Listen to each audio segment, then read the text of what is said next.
I didn't give them to the guys that don't want to see it. Right. Oh, that's so funny. That is so funny. His son ended up with it. Can't make this stuff up. I know, it's amazing. We're all doing what we want to, what we can to make things better. Well, it's our time, or whatever time we got. I don't know whether it's 20 years or yeah, I know, it's true. Right? It's true. It's like lost count of time. Right, it's amazing. People must see it.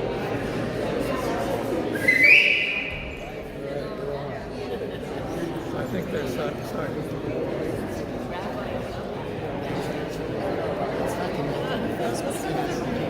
Yeah, you better tell them. It's connected to you. Can you read would that work? You can't like stop and try it again.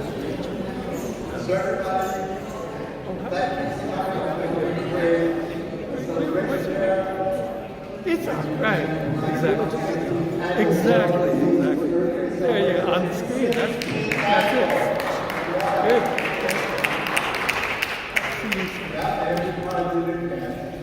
And so the opening Indigenous drum ceremony with Rossa Angelz and Diane Felman ceremony hands are ready to put you in space and be prepared.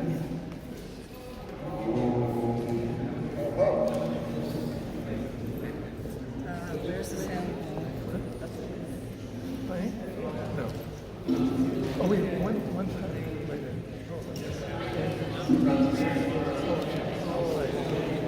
On this special day, we honor, love, and respect the Mother of us all, Earth Mother. She's alive, but she's suffering. Each of us suffers when she does. She's a part of us, and we're a part of her. We ask that each of us think and act this day and every day with unconditional love, respect, kindness, and a commitment and a willingness to live more consciously with the knowledge that we are all one. We need so much less than we take. We owe so much more, so much more than we give. One of the things that we're going to do today is make up some prayer buckets, prayer cards. And these have prayers. Well, what we'd like to do is have each of you, Christina, will be walking around and just put your prayers, your intentions into these prayer buckets. And when the day is over, these prayers will all be mixed together and exponentially increase our individual prayers. And you can take one home with you at the end of the day. And you can put it on an altar. So we'll be doing that. Normally, in a traditional ceremony, we would do smudging with sweetgrass and tobacco. Because they're inside and because smoke bothers some people. We have a hydrosol. If you'd like to get smudged with the sweetgrass hydrosol, Kevin will help us out with that. He's right over here. And you can get smudged that way. The Circle of Hands is a community drum group from central Vermont. We dedicate our songs to Grandmother Leisha Castro, which many of you know, who invited us to the first birthday. We'll drum and sing the songs of this land, sing Eastern woodland songs, Anishinaabe, Cree, and Mi'kmaq, from our heart to yours. And we bring blessings and love from Grandmother Georgina. So we'll begin with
So we have a treat now, and I told Kristen is going to be coming on.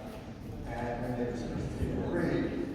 Those who don't know Kristen Marie, she's an entrepreneur, multimedia healing, performing artist, the founder of Luxury Foundation, and authentic records. My co-host, Kristen Marie.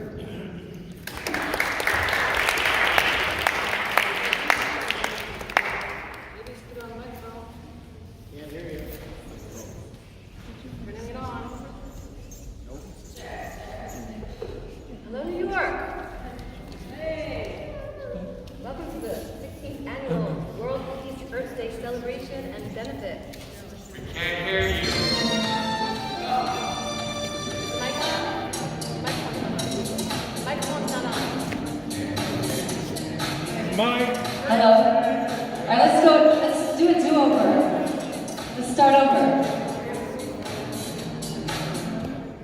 I'm recording the song because the song is so precious at this time. We all know the song from Madonna, but if you just listen to the words, I slowed it down a little bit. Listen to the words and let it fill your heart.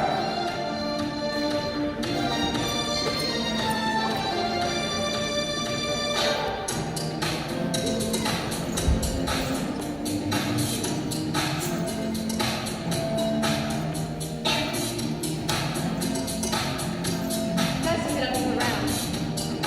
I don't know how you can. Holiday, celebrate.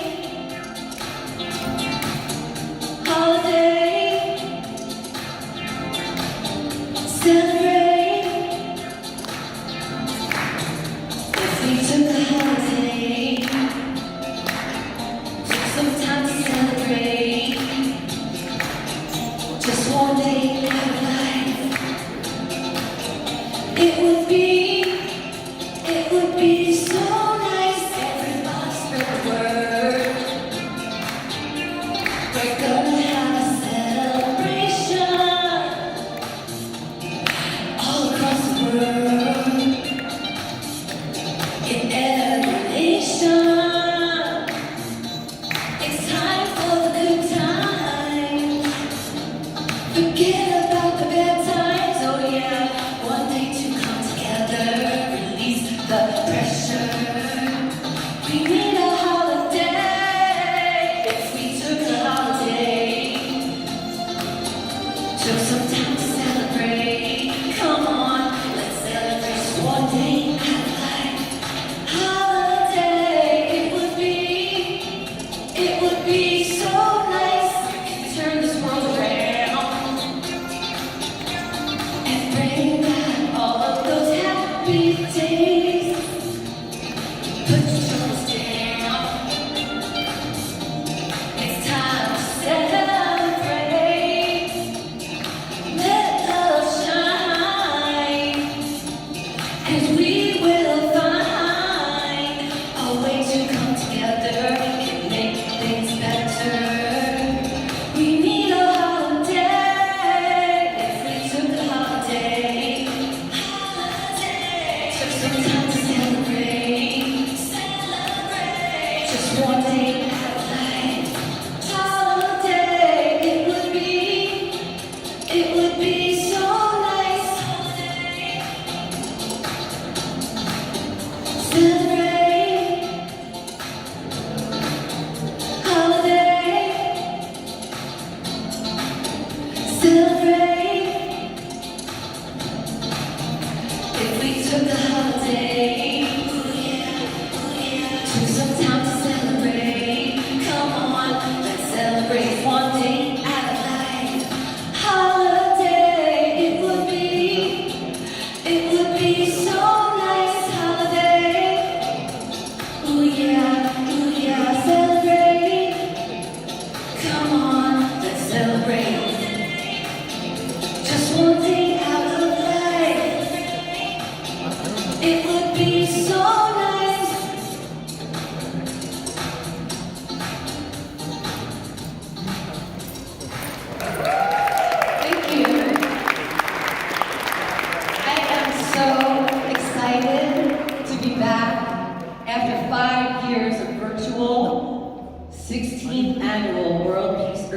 celebration and benefit. Don't forget the benefit, because right now is the most important time on the planet to fund the right places.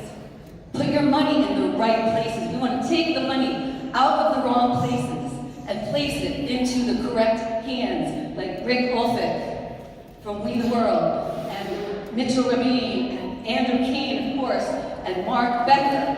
That's what we're doing now with our new project called Lakshmi, and it's a project of We the World, and it's called the Lakshmi Foundation, and we have a Lakshmi Collective, where we're going to be putting funding into the hands of all the beautiful spiritual New York organizations that I've grown up with, because we've been together for 25 years now. So let's give a round of applause to all the people here, all the people watching on live stream, all the people live. Welcome to the 16th Annual World Peace Earth Day Celebration and Benefit. Thank you.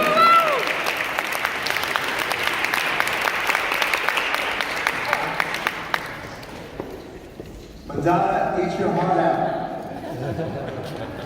So for those that don't know, my name is Mark Becker, and basically how I feel here on the planet is by being in events like this. And because just like when we had a little bit of upset years ago, and maybe we are the world, we are the children, well, we are the world and we are the children. And in 1975, when I created Shamanic, it was to build community. When I created my next book, was to build community. Because the only way we can heal this earth, this planet, is by being in community with each other. We are all lights. That's all we are. We're energy. And so we are lights lighting up everybody we meet. And it's actually our duty to do that. When you meet someone, meet them from your heart. Meet them with a smile. When you meet them with a smile, they light up. And we know this on one level. When you walk down the street and you see someone smiling, you think, oh, like another person, and you feel proud. Versus seeing somebody like that, saying, oh, what a terror. So you know when you're getting lit up. You know when you're getting higher. You know that. For me, yoga meditation was a wonderful way. I mean, LSD worked too, but yoga meditation was really good. And what we have to do is we have to use more of our heart. Because when we're born, that's how we live. We're alive, the heart, not the brain. We thought with the heart before the brain came out. And when we go to the heart, we know how we feel. We know how we make each other feel. I don't want to take up too much time. I just want us all to realize that the best way we feel about it is you. In yoga, we have yam and yam. Think good thoughts, do good actions. What you put out on this planet, what you put out to Mother Earth, Mother will come back to you with that. And again, thank you for coming and putting on this event. And thank everybody for being here. And I think that Christine's going to introduce Rick, but I think I'll introduce Rick also. So Rick is, look at this, you hear the piano we played before? I told him I thought he was just a pretty face. He's really, really talented. So Rick is the founder of We the World and We Campaign and We.net, a global coalition building organization to unite and amplify the efforts of people, organizations, and movements working with the common good. Rick is the co-creator of the annual 11 Days of Global Unity, 11 Ways to Change the World, which starts on September 11th and culminates on September 21st at the UN International Day of Peace. Rick is also a nonviolent communication workshop facilitator and leader, and is an award-winning composer and keyboard player who has written music for ABC TV, NBC, CBS, radio, the Olympics, feature films, commercials, making records with Queen Tifa, Phoebe Snow, Carlos Santana, and Judy Collins. And he's right here. Very well.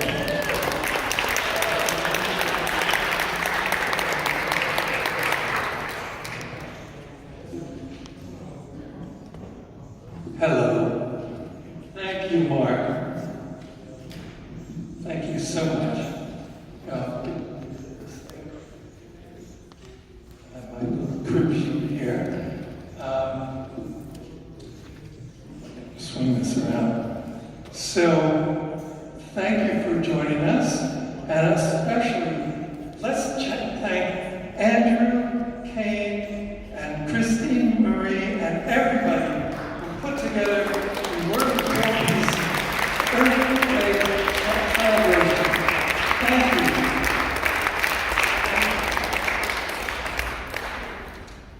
So, as Mark said, my name is Ulfik. I'm the founder of We the World and the We campaign at we.net. It's all about we, right? So, each year, We the World supports and promotes the World Peace Earth Day celebration. It's part of what we call Earth Month, which goes from the March equinox to April 22nd. So I would like to invite you to work with We the World and at we.net, so we can come together and create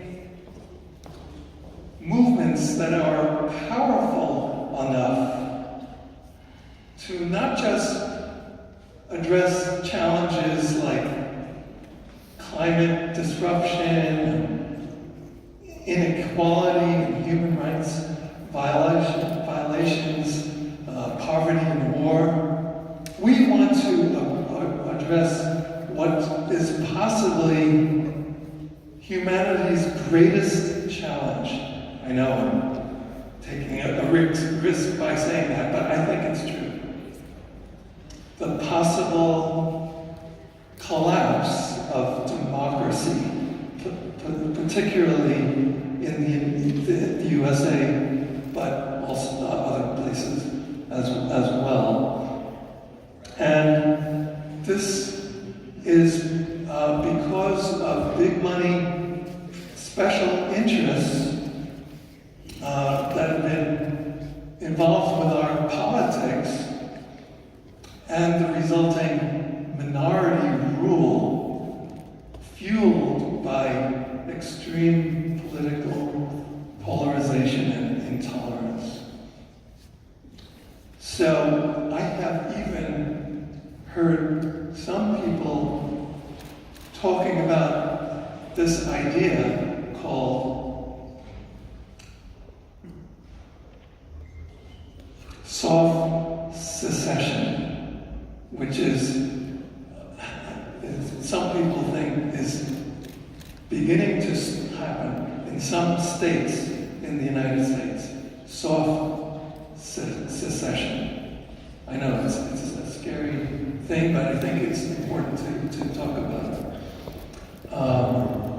In some of these states, legislation has been voted on, which is actually rolling back rights of humans, yes, but women, LGBTQ people, teachers, educators, immigrants, even children who are living in poverty. Some politicians in these states use cultural war issues to attempt to hold on to power by promoting the idea that some people and some groups are different and dangerous. Yes, this is very scary, but it's this us versus them, culture of intolerance that is keeping people separated and not able to come together to solve the problems that we are all facing. So there is a way that I think we can turn this around. And I think by being part of this event today and what you're all doing in the world is a way of turning this around. So this is why We the World started the We campaign. And we're preparing to launch something called We Power America. It's a renewable energy media campaign and movement to expand We Power, the power of people to come together to transform our society and our world. So please see we.net/WPA for We Power America. And of course, to get involved, go to we.net. And then let's see if we can go from a me society, which is, and here's an M here, right? A me society to a we society. Thank you so much.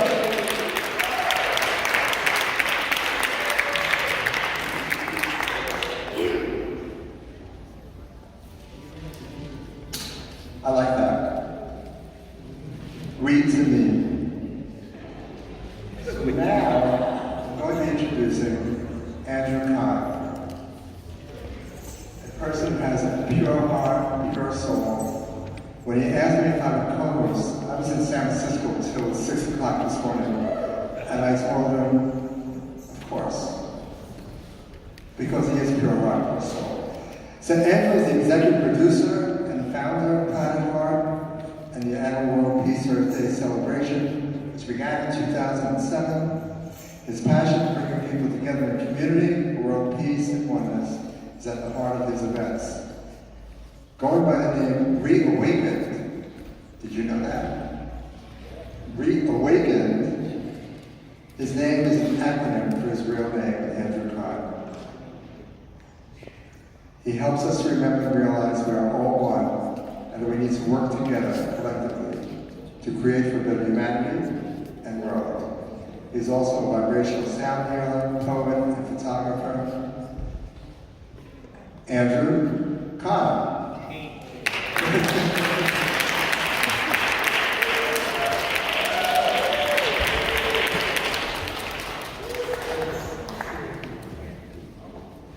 Thank you. Hello, everybody. Hello. I'm thrilled to be with you here today. For the first time live in New York City in 5 years since the pandemic.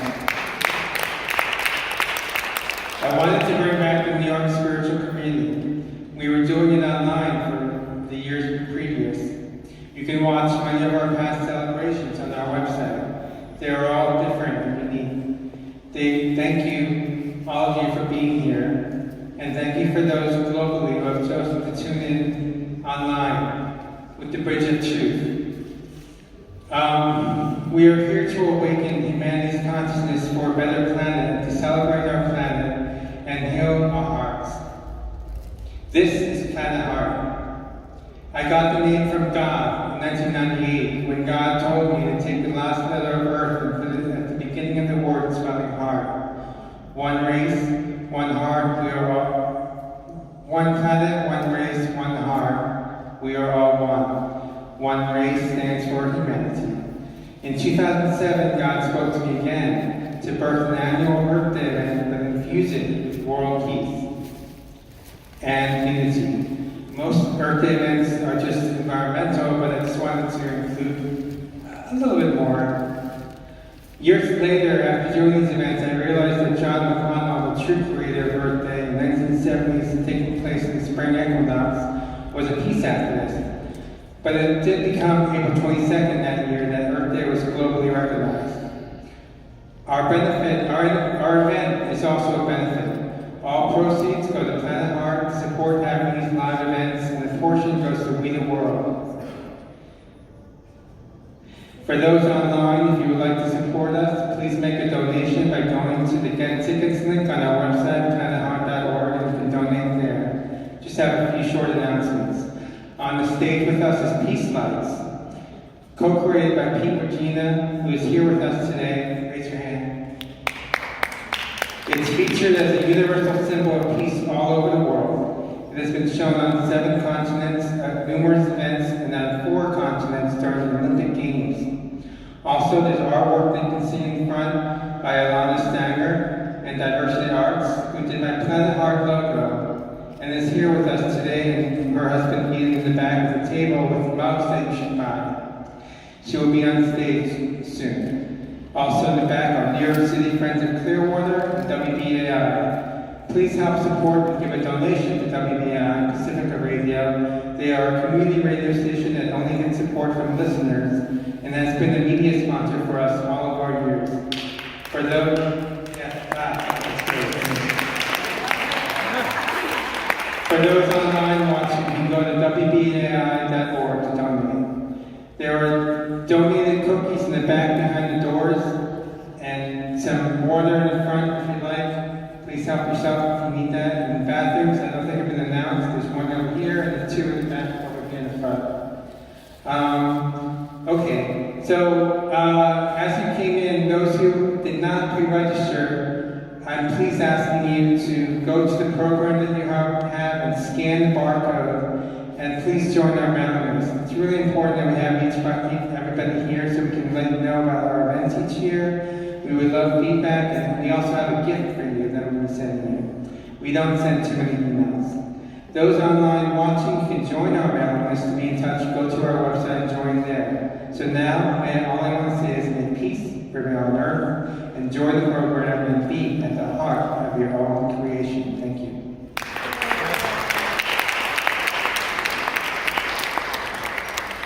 Thank you, Andrew Kane. What an amazing person. I'm so lucky to be friends with him. Aren't we all so lucky to have Andrew in our lives, everybody? Also, I just wanted to make a special thank you to Catherine Davis for always supporting this event. She's one of the most amazing people I've ever met in my life, so thank you very much, Catherine Davis. We can give her a real big round of applause. So I have the privilege right now to introduce Audrey Kagawa, JD. She is the president and founder of the International Academy for Multicultural Cooperation, president of the Light of Awareness International Spiritual Family, and the former advisor to the Office of Special Representative of the Secretary General for Children and Armed Conflict of the United Nations. She's the chair of the Anti-Racism Initiative and Gender Equality Working Group, and a member of the Advisory Council of the G20 Interfaith Forum. She's a United Nations representative, the United Religious Initiative, a board member of the International Center of Religion and Diplomacy, and a member of the Advisory Council of Global Security Institute. She has been listed in the Who's Who of American Law, Who's Who of American Women, Who's Who in America, Who's Who in the World, and Prominent People of Hawaii.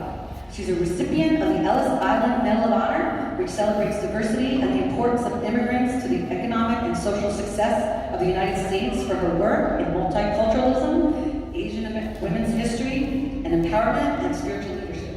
She's the recipient of the Medal, Pride of Eurasia, and Diploma from the Republic of Kazakhstan Ministry of Education and Science, LN, Gumilyov Eurasian National University, for her outstanding contribution to the development of spiritual culture and education in Eurasia. And she's the recipient of the Spirit of the UN Award, which recognizes individuals who work, expresses the core principles of spirit and vision of the United Nations. Everyone, please give us a warm welcome to Audrey Kagawa, JD.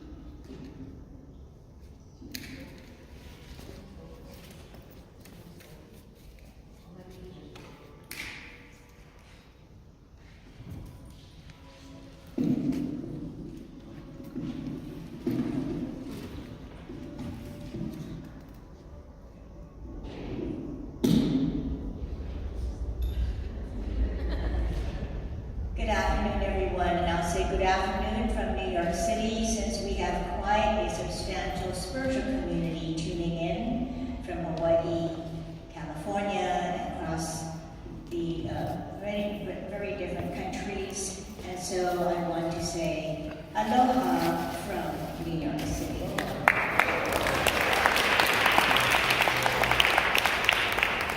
I would like to express my deepest appreciation to Planet Heart and its co-organizers for this invitation to participate in the 16th Annual World Peace Day celebration. And you know, it is really a joy to be here among friends of the church of the village, a very spiritual community known for its diversity and inclusivity, and whose organizational values are in line with the foundational spiritual understanding that all human beings are equal and blessed in the eyes of our Creator.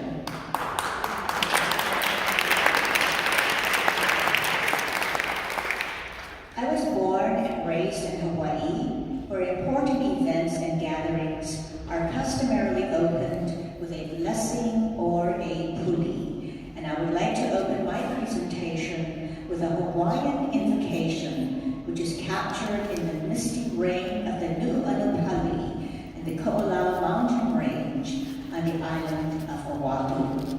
This blessing acknowledges the great source of life itself, which gives us the power, knowledge, and wisdom that we call upon in our convening today. The Indigenous Hawaiian spiritual principles of wisdom, humility, integrity, honesty, respect, and love can help guide us to the goals stated in the theme of this gathering: awakening humanity's consciousness for a better planet while honoring the heart of Mother Earth Mother, all within our hearts. May we please play this blessing.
This event focuses on 7 sacred points of light and life: earth consciousness, spiritual healing, forgiveness, gratitude, sustainability, community, and peace building.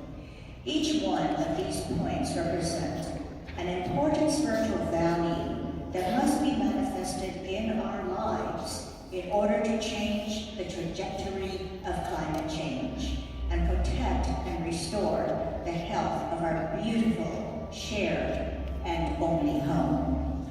I will focus today on growing our earth consciousness and regenerating the vitality of our planet by honoring these sacred values. I want to give a very quick synopsis of how Earth Day even came about. For all around the world, we are celebrating this special event. In 1969, an offshore well spilled over 3 million gallons of oil in the Pacific Ocean off Santa Barbara, sparking protests and demonstrations. At that time, Senator Gaylord Nelson of Wisconsin viewed the damage and conceived of an idea for a national teach-in on the environment to build awareness and promote environmental action in Washington, D.C. The teach-ins evolved into Earth Day, engaging students and activists across the country, and the national environmental outcry created political momentum that resulted in the establishment of the Environmental Protection Agency. Subsequently, the National Environmental Policy Act and the Clean Water Act were passed by Congress, and we must be very grateful for these achievements and ongoing efforts.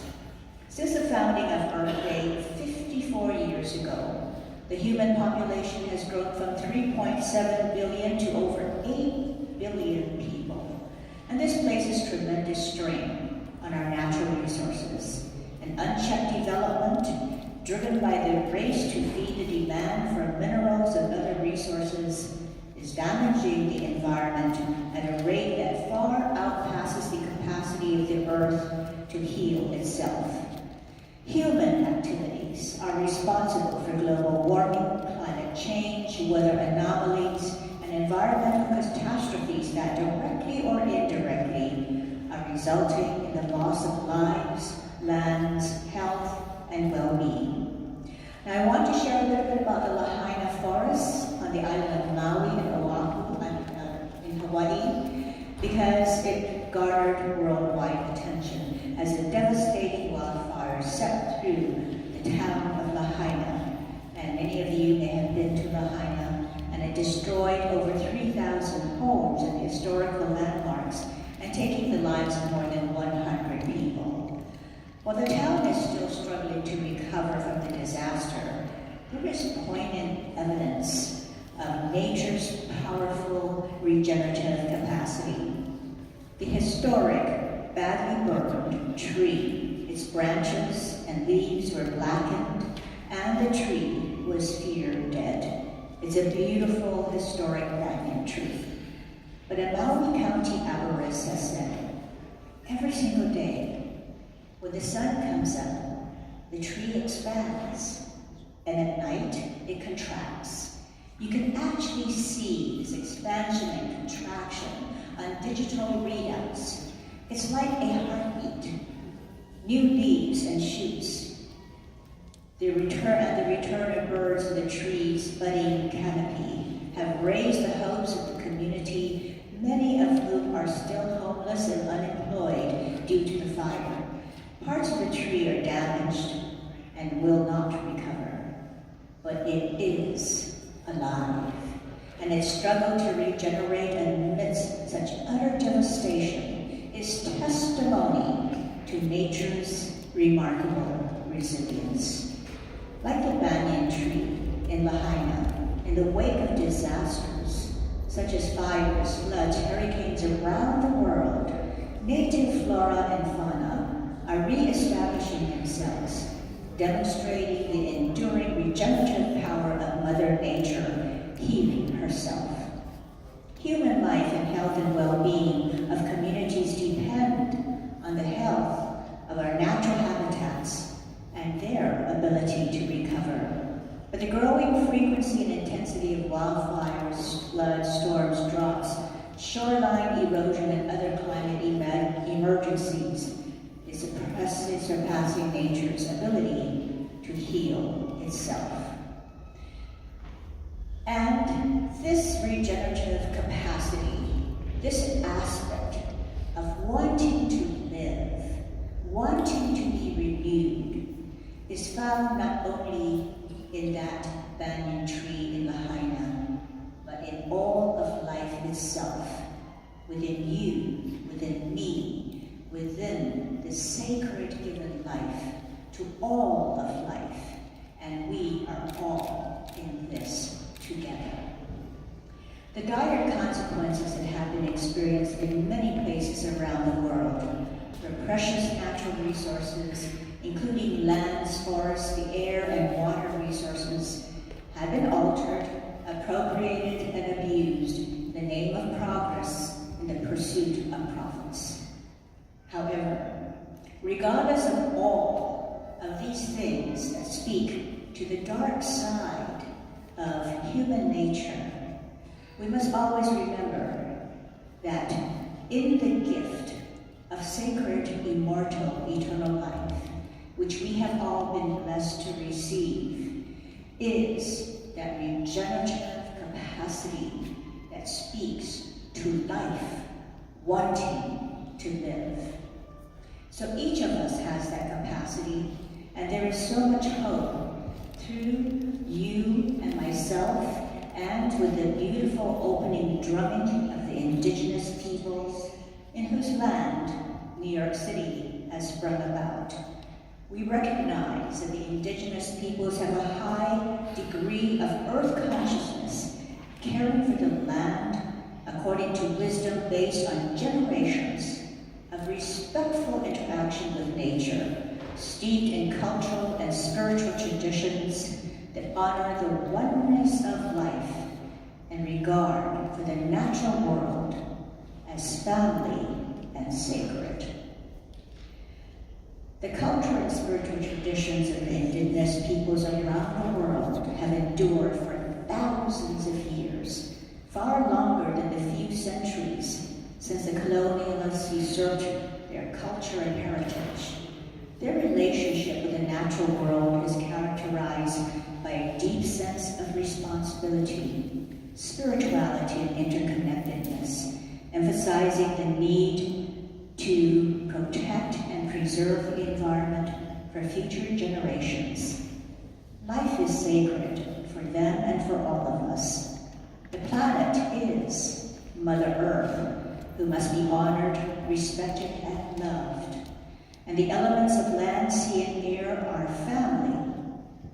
Spiritual healing from the indigenous perspective is therefore the world, as it is about the human inhabitants, all intimately interconnected. So changing the trajectory of climate change will require global commitments by governments, corporations, by each and every one of us, by how we're living our lives. And we must be inspired by the founders of Earth Day. It is our duty to educate ourselves, be creative, use our voices, create partnerships, and find a better way. Transformation starts within our own hearts with a commitment to honor the planet as a beloved part and of the totality of the divine. Our individual choices and our values contribute to the larger environmental picture, and we must work together to drive systemic change, influence policies, and promote sustainable practices on a global scale. There's a beautiful childhood poem written by a famous American poet that I love and love throughout my whole life. And I want to share my favorite poem by Robert Frost called Stopping by the Woods on a Snowy Evening. Whose woods these are, I think I know. His house is in the village though. He will not see me stopping here to watch his woods fill up with snow. My little horse must think it queer to stop without a farmhouse near, between the woods and frozen lake, the darkest evening of the year. He gives his harness bells a shake to ask if there is some mistake. The only other sounds the sweep of easy wind and downy flake. The woods are lovely, dark, and deep, but I have promises to keep, and miles to go before I sleep, and miles to go before I sleep.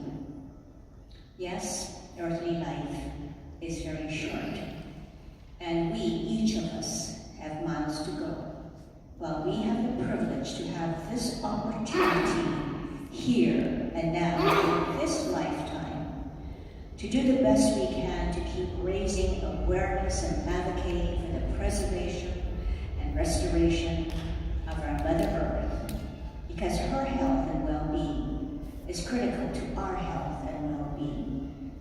You know, we may never live to see the fruits of our work, but in our hearts, we must know that if we have done our best in selfless service to humanity, then offer any fruits that may be born out of your service into the loving hands of God. Thank you so much, everyone, for being here today and supporting Planet Heart in this annual event. And it has been my privilege to be with each and every one of you. Aloha nui loa.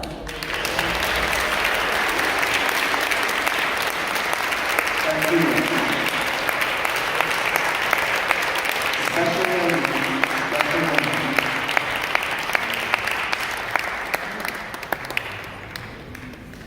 So now it is my pleasure to introduce an old friend for over 45 years, who he first played at the New Life Expo with his group Spirit Ensemble. So Kevin Nathaniel has followed the tradition of playing earth music, indigenous music, of playing music from the heart. He's a visionary musician, the voice of Asian African instruments, channels sound as universal healing force. Together, breathing rhythms to the best of our synchronized hearts, Kevin Nathaniel resonates songs of unity and the big picture of love in beautiful ways. A long-time devotee of the Bora, of the surf song, drum, dance, meditation, and yoga, a world-traveling musical healer. He performed with Alice Walker, Oprah, Jonathan Demme, Thomas Mafuno, Makaba, Bobby McFerrin, Niles Raja, Madonna, Philip Glass, and the New Life Expo, Kevin Nathaniel.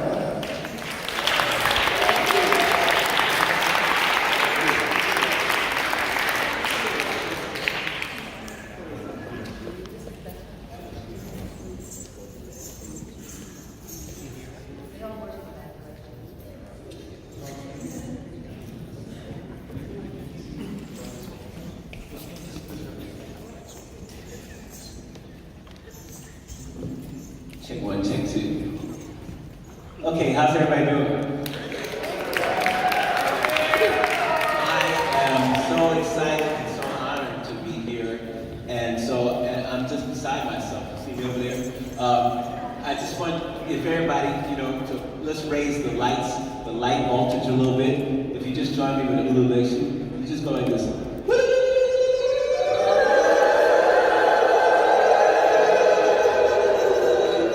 Yeah, the lights got a little bit brighter. I can see it get a little bit brighter. All right. So I feel like I want to sort of pick the energy way up. So I'm going to do a song. I have a whole lot of earth songs. I have a whole lot of peace songs.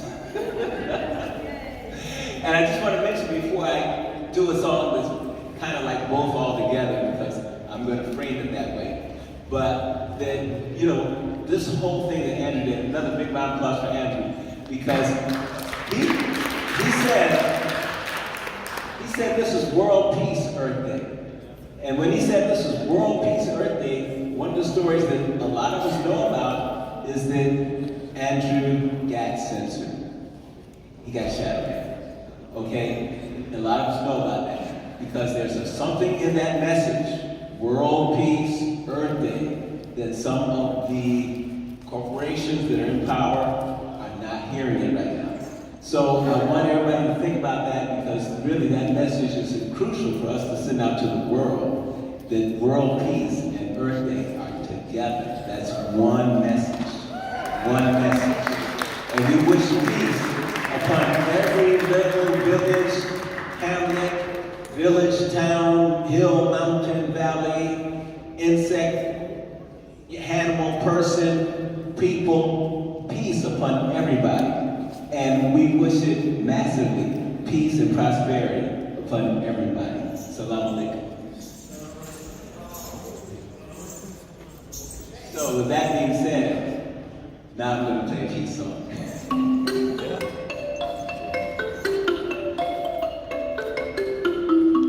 I'm channeling a peace song. This song is called Spirit of Peace. And please send this peace message all over the universe. Send it out to distant planets. Send it to people all over the world, because everybody needs to be touched with this vibration of peace. Whether they are experiencing conflict and war where they are, or whether they're creating conflict and war, they need to experience this vibration of peace so strong that they put down their weapons, and they put down any desire to fight or harm other people. So, here we go.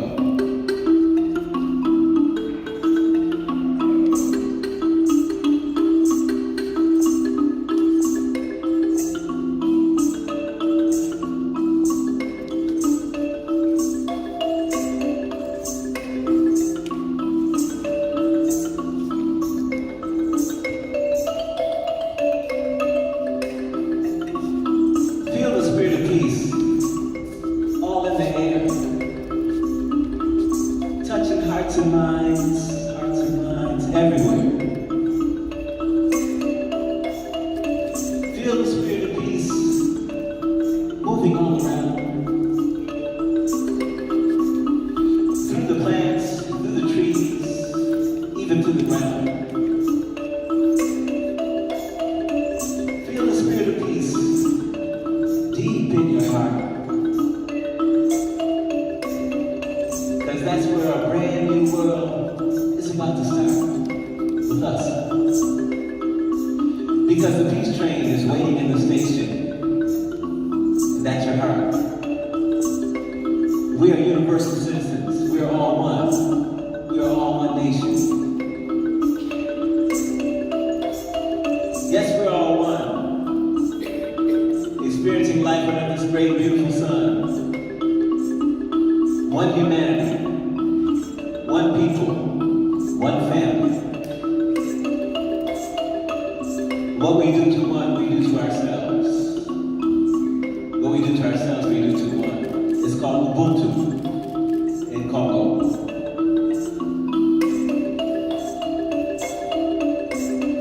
So feel the spirit of peace all in the air, touching hearts and minds everywhere. Feel it in your breath. When you breathe in, let the inhale be peace. Let the exhale be peace. Let the inhale be peace. Let the exhale be peace. And in the air you hear that exhale have a sound. It's moving all around and it goes like this. When you hear it, join in. It says,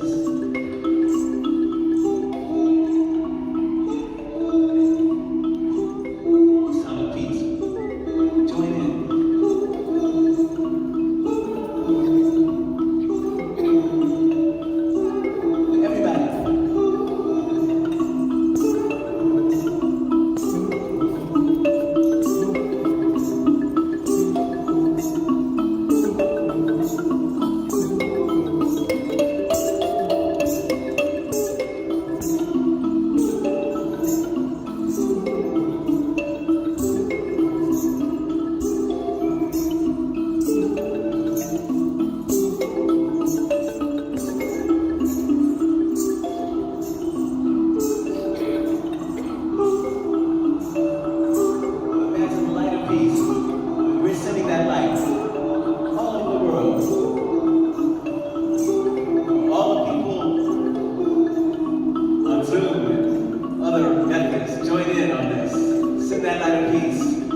Have I ate up all the time, Mark?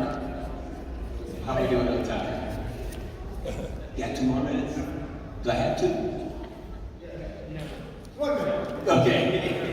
1 minute. Good. I got 1 minute, and with the 1 minute, I just want to leave you with this message.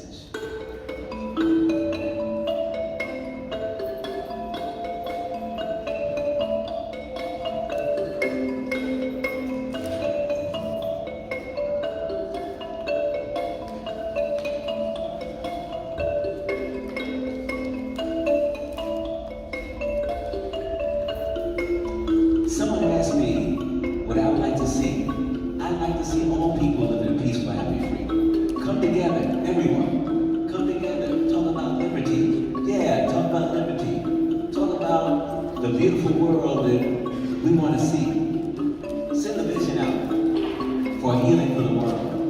Send it out for the end of all war. Send it out for the end of all violence. Send it out for the beginning of peace, the establishment of love for one another. And we've been talking about a healing for the world. And I just want to say that we want a healing for the world. A healing for the world. Hey. A healing for the world. We want a healing for the world. Hey. A healing for the world. We're talking about healing for the world. Hey. A healing for the world. We want a healing for the world. Hey. A healing for the world. We want a healing for the world. Hey. A healing for the world. Hey, hey, hey, hey. A healing for the world. A healing for the world. Yeah.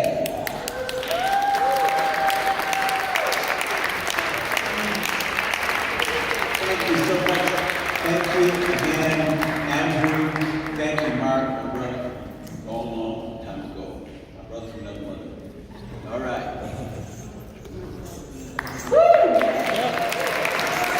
Let's hear it from Cousin Daniel. Oh my goodness. Peace on earth. I'm going to take 45 seconds. If you guys notice, I'm carrying around a little teddy bear here. My mom passed away in 21, and this is my mom's teddy bear, so that's why I carry it sometimes. Hi, Mom. I love you. Just want to mention her, Virginia. So first I want to announce a welcome to the Global Fire Room at the 7th Annual Earth Fest Online, who are tuning in now to our live stream. And our next performer, announcer, soul family member is Alana Stringer. Alana Stringer, LCSW. She's a gifted psychotherapist, talented musical theater performer, and whimsical visual artist, facilitating a global dialogue of what it means to be more fully human through unity theater as well as diversity arts. Elina leads us to harmonize and create one world of peace and love. Her unique brand of artwork can be seen here at Church of the Village. Alana Stringer. Elina.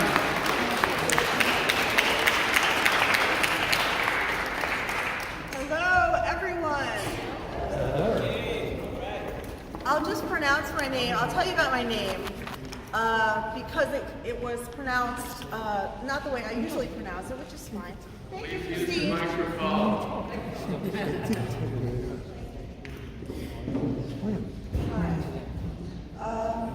My name contains my mission. It's pronounced Elina, which is a Hebrew name that means, it's a poetic word for tree. And it is, I'll just put my notes.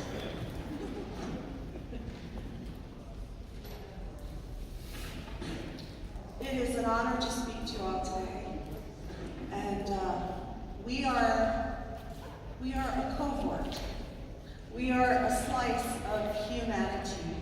I like to say humanity, H-U-E, humanity, because we come in so many beautiful hues, all of us, and we're all one humanity. So when I speak about diversity, I'll tell you in a minute more about my name, Elina. My mission is contained in my name. The Hebrew name, the Hebrew word for tree, is an acronym. My given name at birth is an acronym for 5 cultural groups. We sometimes refer to as races. Sometimes I refer to us as tribes. I hope everyone's feeling really relaxed right now. Just take a breath. Hold it. And release. Peace. Peace unto all of us. So it's the tree, the five branches. I'll do it this way, because Hebrew goes from,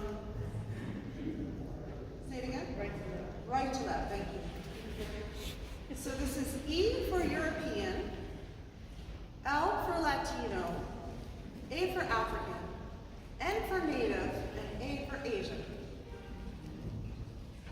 My middle name, I'll tell you last. It's Felice. Well, I told you. Felice. Some of us know that to mean happy. My last name is Stanger, which becomes the saint of anger. And on the way here, I was listening to, oh, when the saints go marching in, oh, when the saints,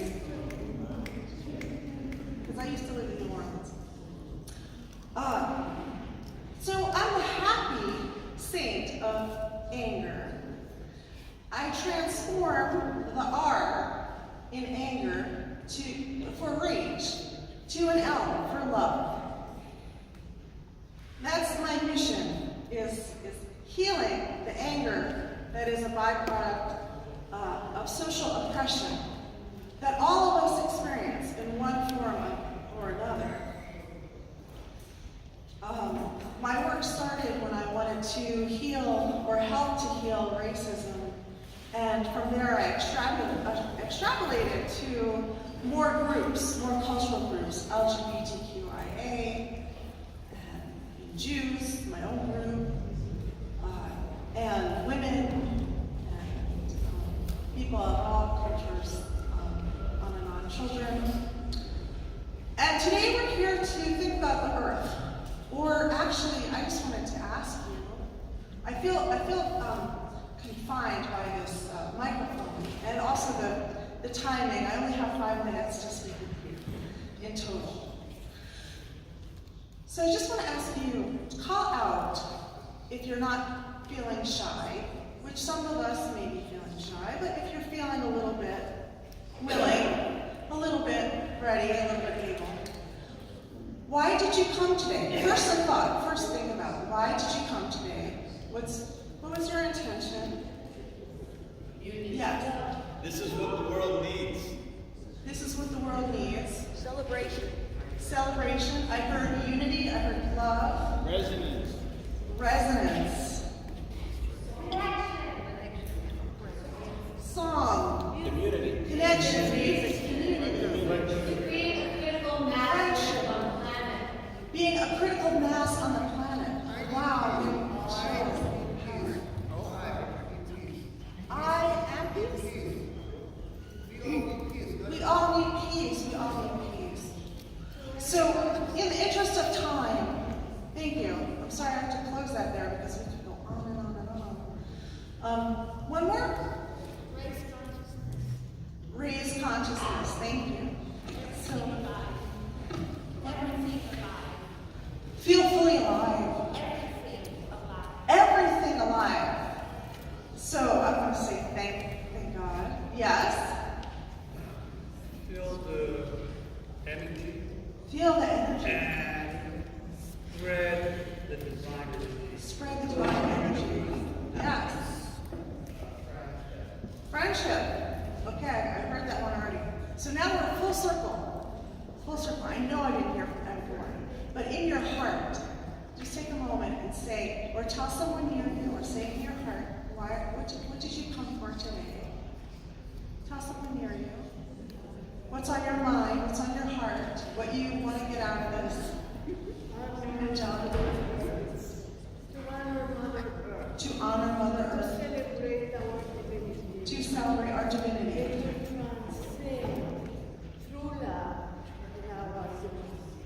To transcend through love our humanity. Wow. So now we're in the spiritual realm. We're spiritual beings having a human experience. Okay, that's my 1 minute sign. So let me take back the reins here. From everything that I've heard from you, I've heard such beautiful intentions. I just want to take a moment.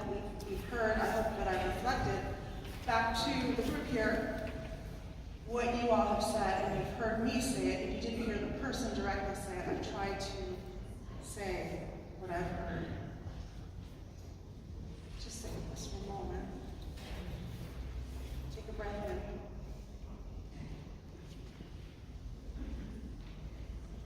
Hold the breath. Release. Breathing the love out into the room.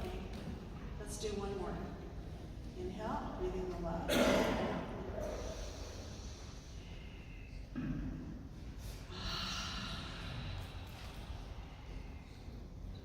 Thank you, namaste. Shalom. Please enjoy the artwork and see the back table if you want to.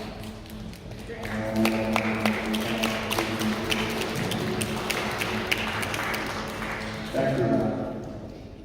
So, our next speaker is La Shamanessa Rossa Angelz. She's a shamanic artist, producer of an independent media platform, a celebrating community relations, wellness advocate, people contact, serve as a bridge to hold space, meditate, host conversation, and to bring us peace, love, happiness, and joy. Rossa. Thank you. Hello, everyone. Can you hear me?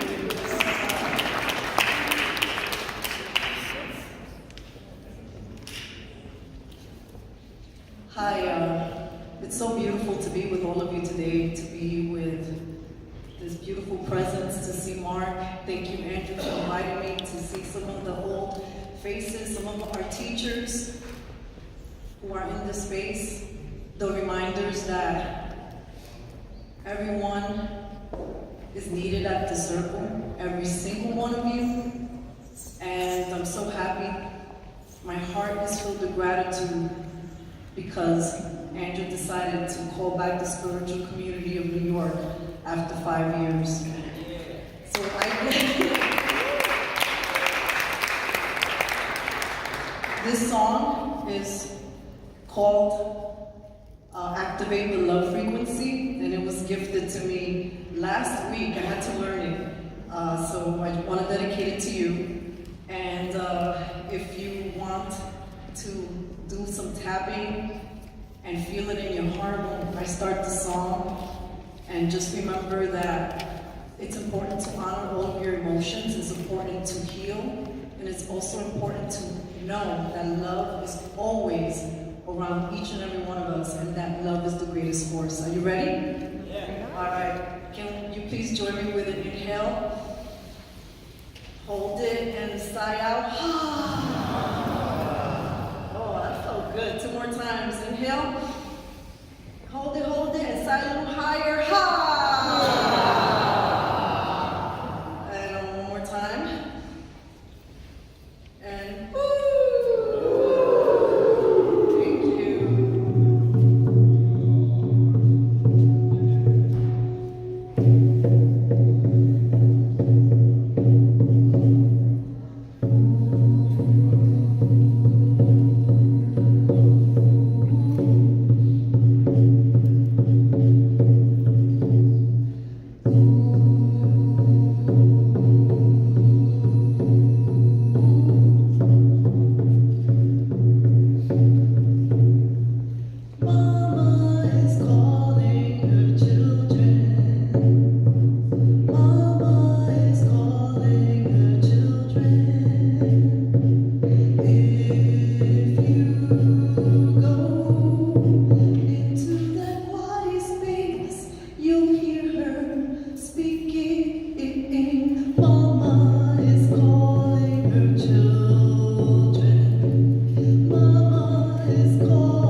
not that he's old, he's just an old friend, for almost 50 years, who I actually met at my yoga center way before the Expos. So Mr. Rabin, who most of you know who he is, and if you don't, he's a long-time MC. He used to be the MC here on Planet Earth until he got fired out. And he's the host of a Better World radio podcast and TV, and has interviewed more people in this field than Oprah, baby. Yes. He's a holistic psychotherapist, social impact eco-entrepreneur, writer, and international speaker, my brother and friend, Mr. Rabin.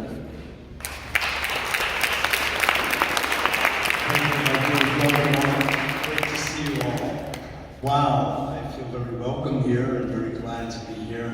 Andrew, as Mark said, have been working together honestly on the celebrations of the year for many years, going back to the days of the Meta Center of Jody Serota. So, remember that fun place?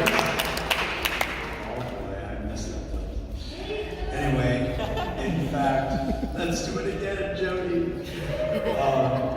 In fact, you know, Andrew and I have had this long writing relationship, and this year we have gone and done our own things. I did one last night, actually. I've stayed online, folks. You know, it's just easy because I had people coming in from the Sierras of Colombia, the Kogi Nation. So just couldn't bring them up to New York. They don't really travel like that. But in any event, you know, you should certainly tune in and see the show at betterworld.net. But here, in these few minutes that I have, I would really like to talk about one of the main subjects of this place, which is community and love. And I am also, along with everything else that Mark said, an environmentalist, a deep environmental activist. It happened very early in my life when I fell in love with Mother Earth. It's true that I am a grand shrine of Earth. I'm a Taurus with a Virgo moon, and Mars in Capricorn. So I'm like deep in the soil. And as a result of that, I know I have this deep thing going on with her, a love affair, if you will. And I was recently asked to be the president and CEO of an NGO called the Institute of Global Education, a beautiful, beautiful organization out of the UN. And Rick knows it. We've been connected at the UN. We met them, actually, many years ago in the 90s. And I said I would do that job on top of about 25 others if I could be behind a global environmental education. And the reason is this, and the reason I'm talking about this here, because there is this beautiful synergy between peace and love and community and the environment that Andrew represents in Planet Heart. And when I got involved with the Institute of Global Education, which my organization called A Better World is working closely with, it's follow this. So as an environmentalist, which we all are here anyway, just follow what it's like to stay in touch with the soil. When we teach people to love the soil, there's this wonderful internal feeling. It sounds funny when you start getting friendly with worms and the stuff of the earth, the fungi. All of that is creating life. It's life itself. And when people get their hands in the soil, they stop thinking about things like, it sounds so funny coming from an environmentalist, global warming. And the fear-mongering that's actually taking place, that if we go up one more half a degree, we're all going to, I don't know, explode. And it's actually scary when we look at life through that lens. Is it important? Well, yeah, it's got a certain scientific and statistical basis to it. However, when we actually get into the stuff of the soil and what grows out of the soil, which is food for all, everything shifts internally, emotionally. We start to be happy as opposed to tense and irritable and afraid. So a lot of what we're doing at A Better World and the Institute of Global Education is starting to teach people to love the soil, which is another way of saying love the earth. And now just follow this logic. When we love the soil, we're loving the earth.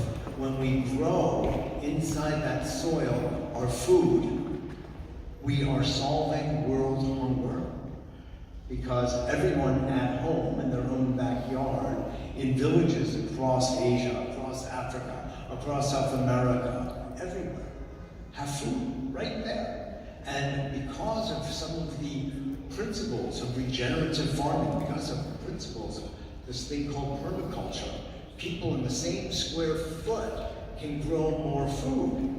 So not only do they have enough food for their family, they have enough to sell also in the marketplace. And if they have enough to sell at the marketplace, we're also solving, guess what? Global poverty. So people are eating, people are also now having enough money to live. And what comes out of that? When you've got some economics, local economy, based in your family and then your village and your community, and you're no longer feeling materially poor, you want peace. You don't want anything to disturb what you've created in your village, in your town, in your community. So in one thing of loving, I'm going to put it this way, making love to the soil, you grow food, you step out of poverty, and you create peace, all in one shot. Is this exciting? Okay. That's what we really have. So with all the politics and all the governments and all the stuff going on all over the place and trying to decide how to be peaceful, I just gave it to you. It's really not complicated. And that's one of the things I also do in A Better World, is to simplify, not reduce, but to simplify the message and the story that we all as a community can do to create a better world. Yes! Thank you.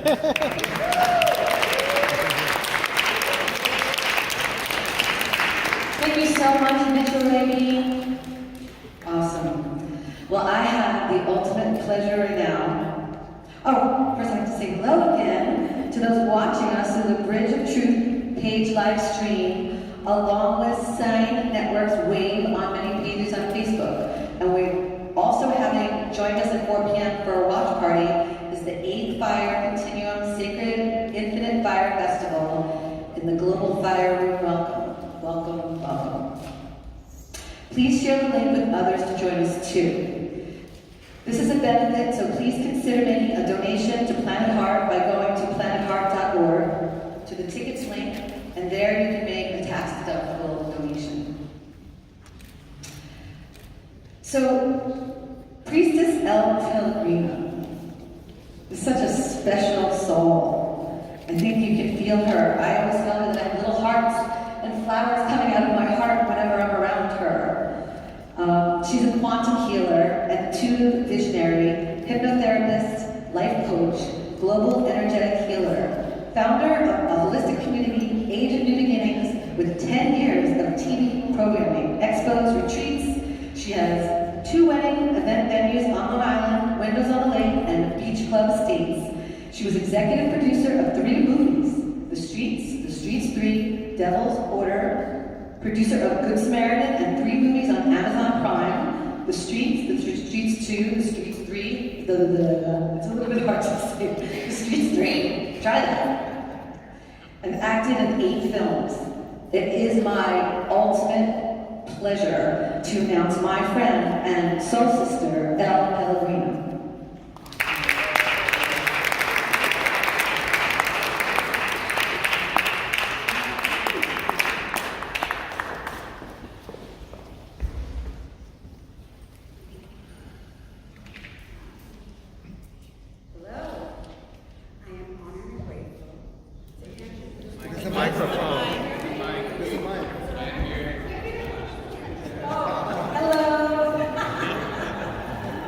Beautiful, beautiful, beautiful. Hello once again.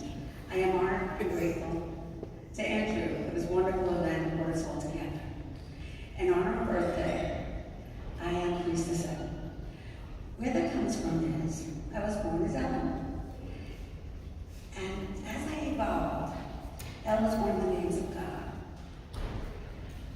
It took a few decades to become comfortable with knowing I am a priestess.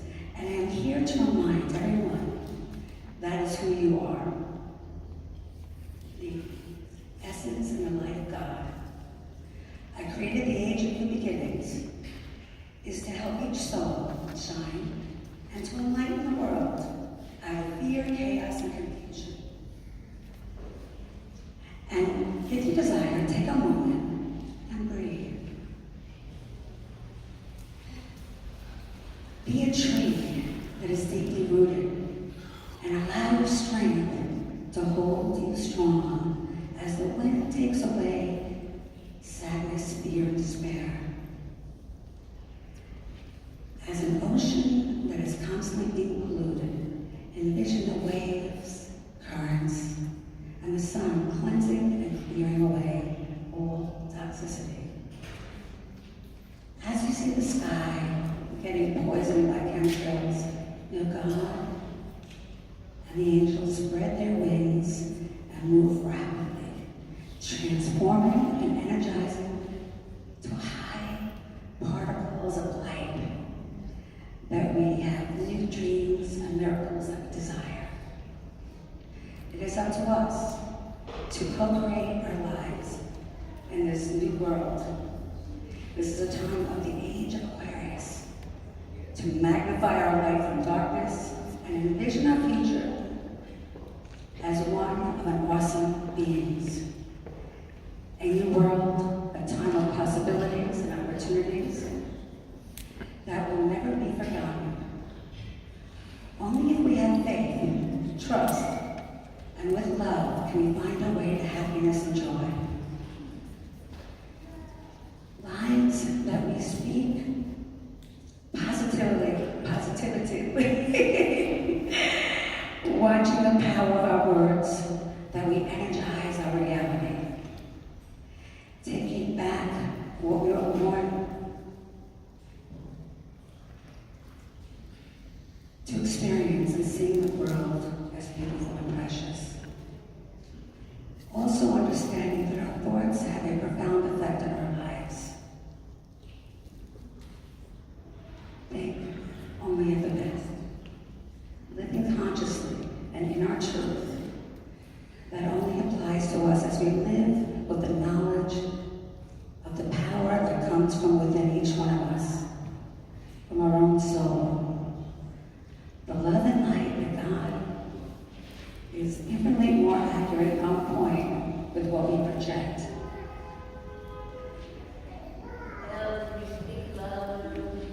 Oh, absolutely. Can you hear me now?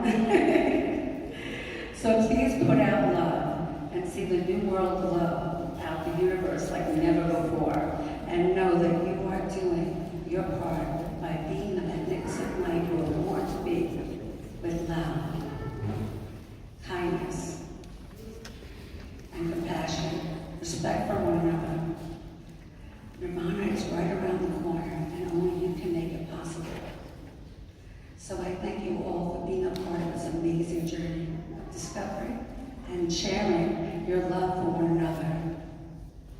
With remembrance of this, co-creating an alternative, a wonderful world that is meant to be ours. And be the change. Be the way showers, the way out of darkness into the light. Be the strength of the tree, the purity of the waters. Be the energy of the sky that makes our world shine with God's grace on our earth. The glory, the joy that lies within us all. Thank you, and much love.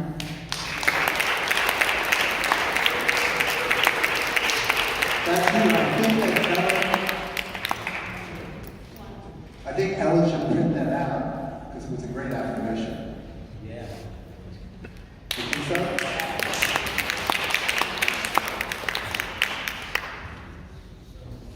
So, let's see. So we're moving right along. And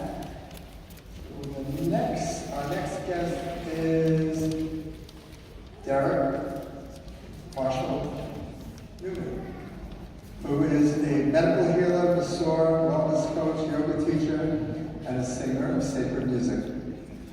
So let's say hello to Derek.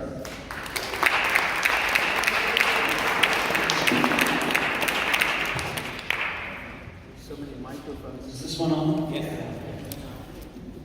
So, hi everybody. Happy Earth Day. It's also my birthday. And it rhymes. Earth Day, Happy birthday to you. Sing happy birthday after us. Yeah. I'm also a comedian, but I'm not going to make you laugh today, I promise, okay?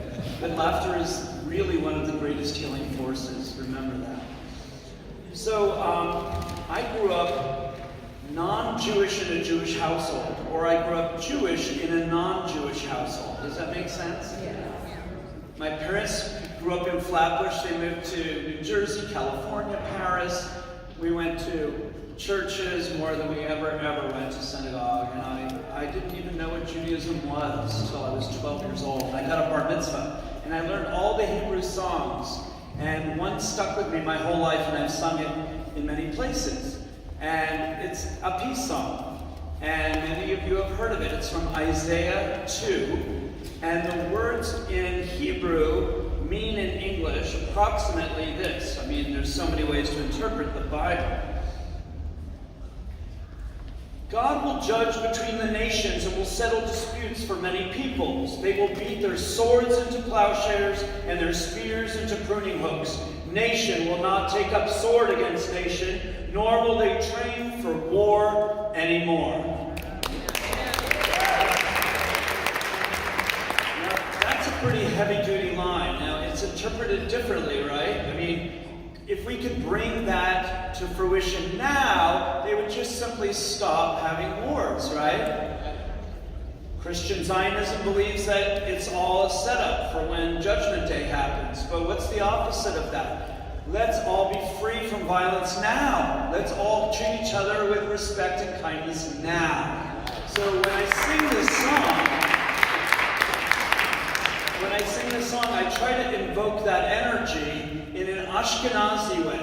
And the Ashkenazis are the Jews of Central Europe, mostly. And tell me if I sound a little bit like a cantor. I'm not a cantor, I didn't train, but I imitated Richard Tucker on my mother's, whatever we used back then, record players. So it's a little bit of a channeling that I'm going to do right now.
Thank you.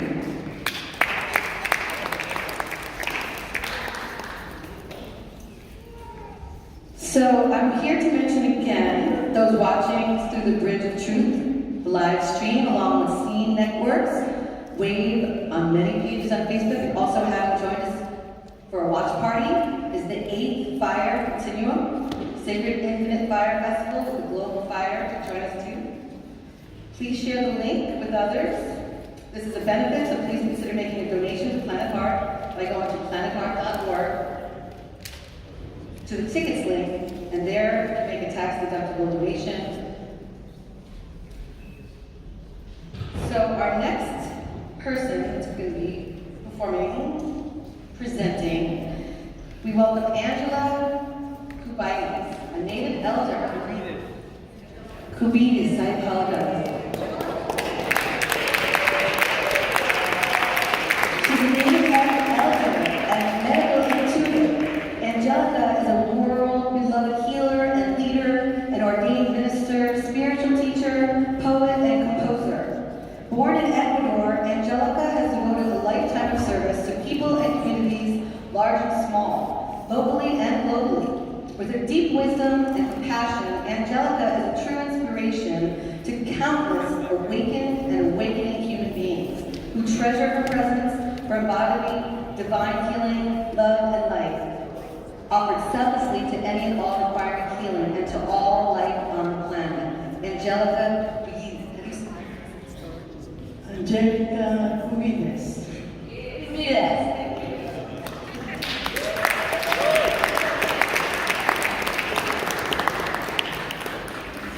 Thank you, everybody, for your precious presence here today.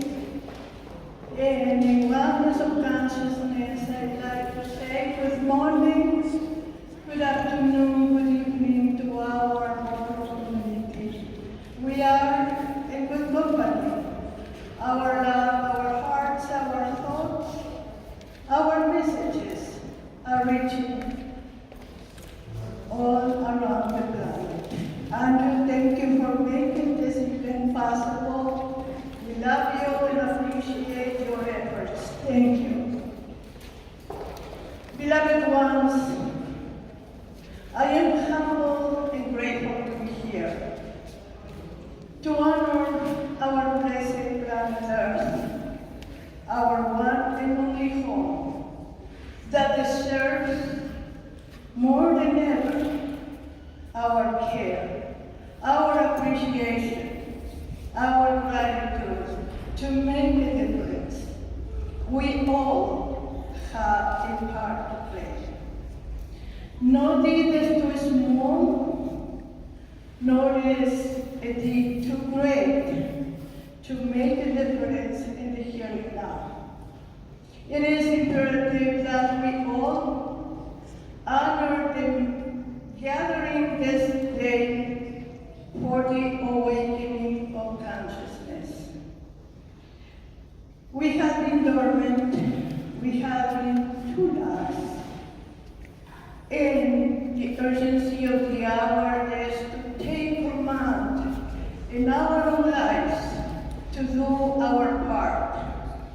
It is not about the pomp and circumstances, but it is how do we create a community, how do we treat ourselves, not only as a body, a human being, we are more than that.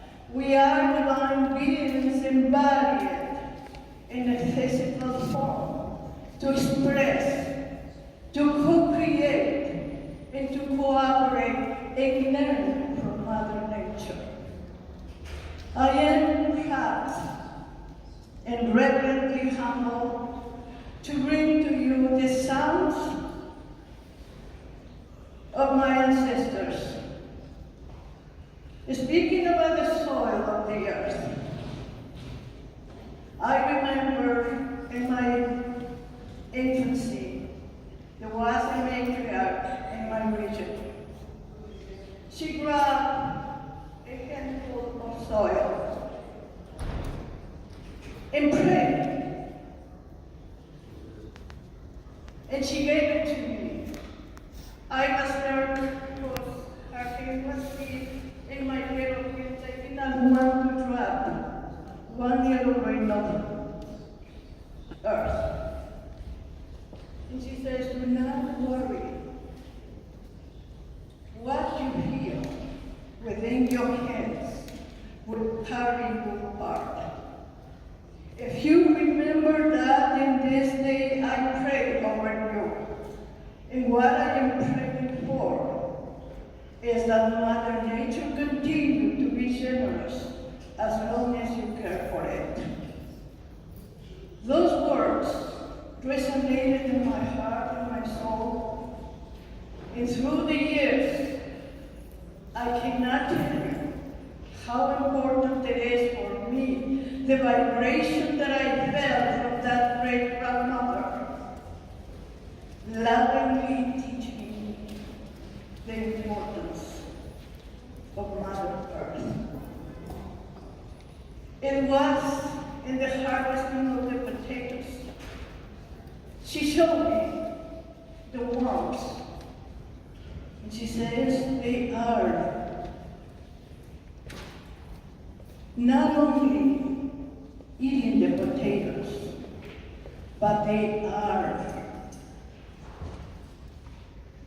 doing their part so we can feel in the multiple variety of the potatoes the sweetness, the uniqueness of every kind of potatoes. How much do we take for granted the potatoes, the fruits, the vegetables? If we see the miracle of life and the composition in this line of this tree, all built with the vegetables, how much energy, how much of nature's cooperation, how much of the workers, how much of the indigenous, how much love of the indigenous people have we been benefiting. They pray before they break the grounds. They pray as they plant the seeds. They pray for a happy and abundant harvest.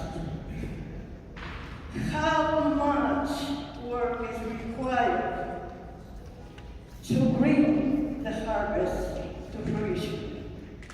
It takes a lot of sacrifices.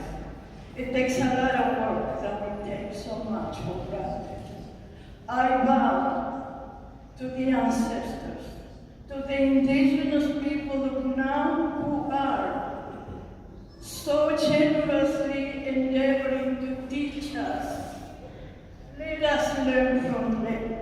If we want to restore the earth, let us remember that somebody had prayed, somebody had worked very hard for us to be in the here and now. I will honor my precious, precious, precious indigenous people. We come in a mixture from the Incas to the mestizos. And that gives us such a richness because we understand the multidimensionality and the space and the genes that we carry enriching our lives. In my ministry, I have this very clear consciousness of, as we are our ancestors, we dignify the present and enrich in the future.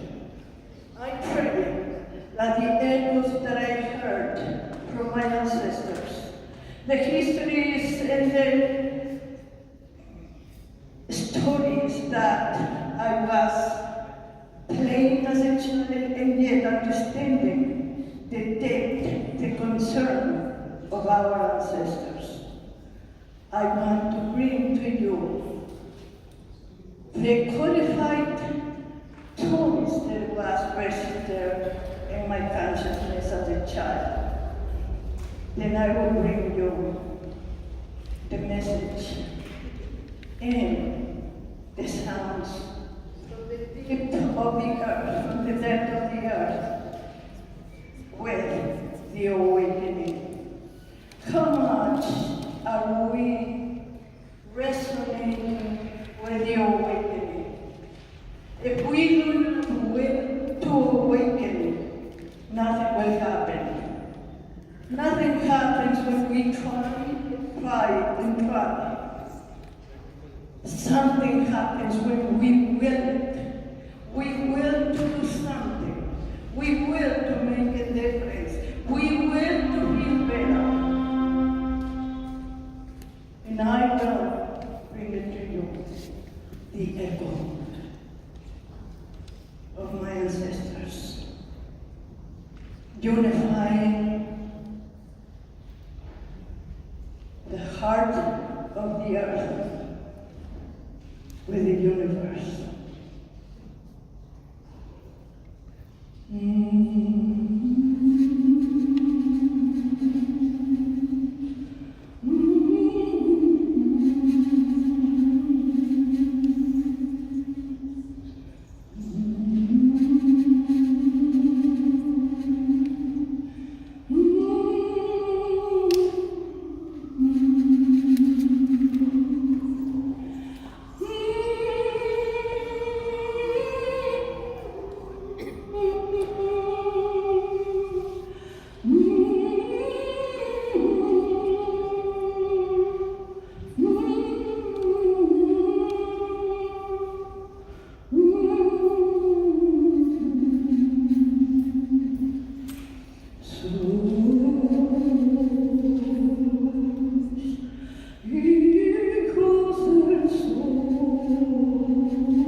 Please take a deep breath and prepare for a deeper message that came, the vision and the feeling from the depth of the ocean by the sound of a whale.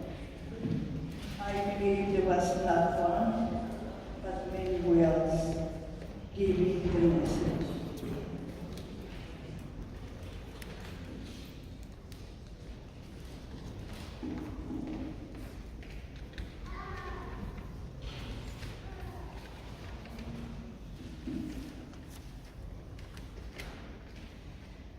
The message of the ancestors in communion with the depths of the ocean. The pillars of faith, the pillars of authenticity, the pillars of unconditional love, truth and justice are crucial for our times. And I bring the voice of Lady Justice. There wasn't the time that the very world was being acknowledged, that this poem was being read as an entry to the International Congress of Poets. My idea was totally different, but nothing was happening. My inspiration was on the labyrinth of the poet. Nothing was happening. I was running against time, and I surrendered. And when I surrendered, there was the opening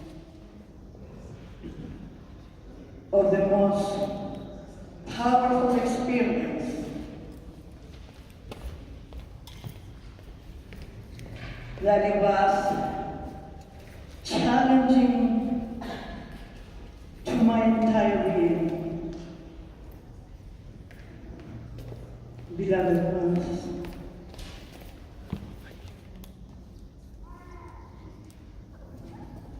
Let us imagine the majesty of Lady Justice. O magnificent Lady of kindness and love, reflecting her beauty, her grace so divine, with a tender gesture stretching her arms, like gigantic mirrors, the sparks multiply. With great fascination, I wanted to share with all men on earth, for I knew so deeply she cares for us all. So certain it was. How sure was this vision?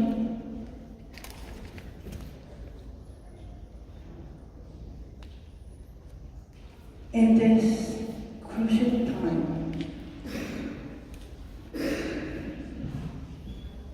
a powerful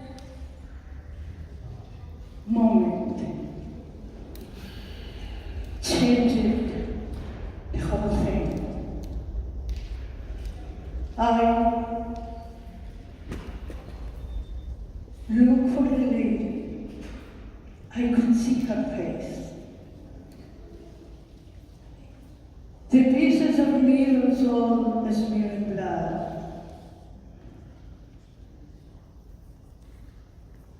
My anguish was great. In that agony, I called, Lady Justice, you must not die. Whisper to me. Whisper to me, I will not let you die at this time. My grief was great. Angry as hell, I cried for help. Men, women, children, help me please. Do something. Do something. Help me please. A powerful lightning blazes from my mind. Some men were courageous to defend the weak. Others were so heartless, bloodthirsty and blind. The sanctity of life shattered with disdain. Oh, Lady Justice, what has become of you? You are bleeding, you must not die. Whisper, whisper to me. The anguish and pain was unbearable. Lady Justice, must we pay this price? For the goals of power, for glory and greed? Oh, Lady Justice, we will not let you to breathe alone. In that moment of grief, at the sound of trumpets, in the powerful blazing blue light, the lady appeared. There she was, so radiant. In the vast horizon, her majesty was felt.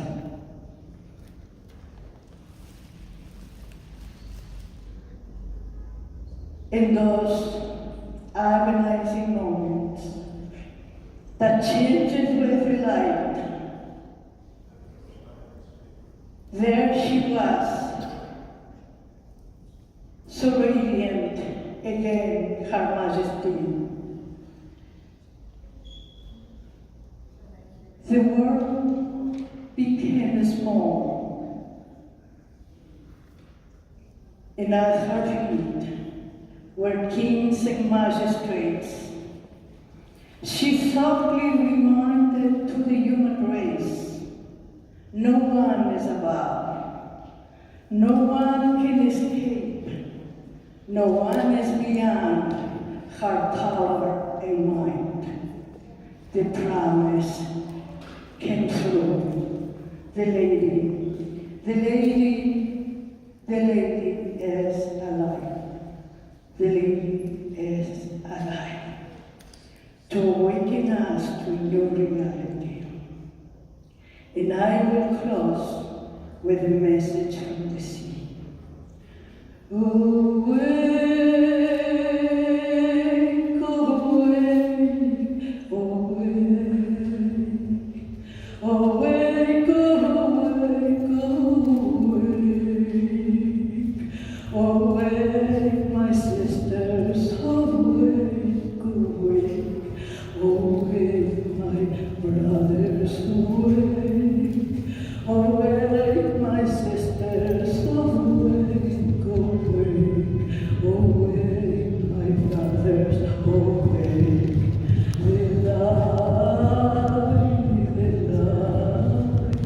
The light is shining bright, the light, the light, the light, the light.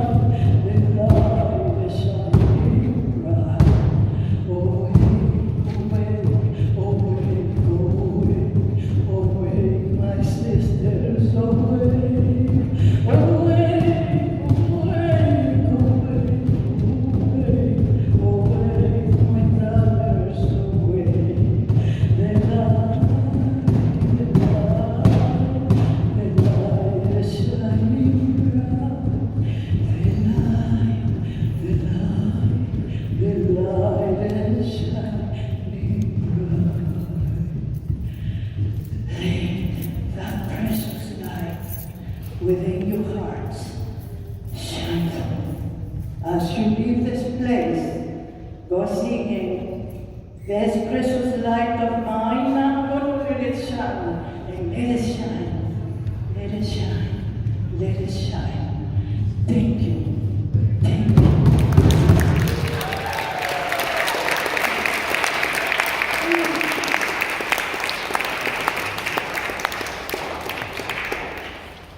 What an angel.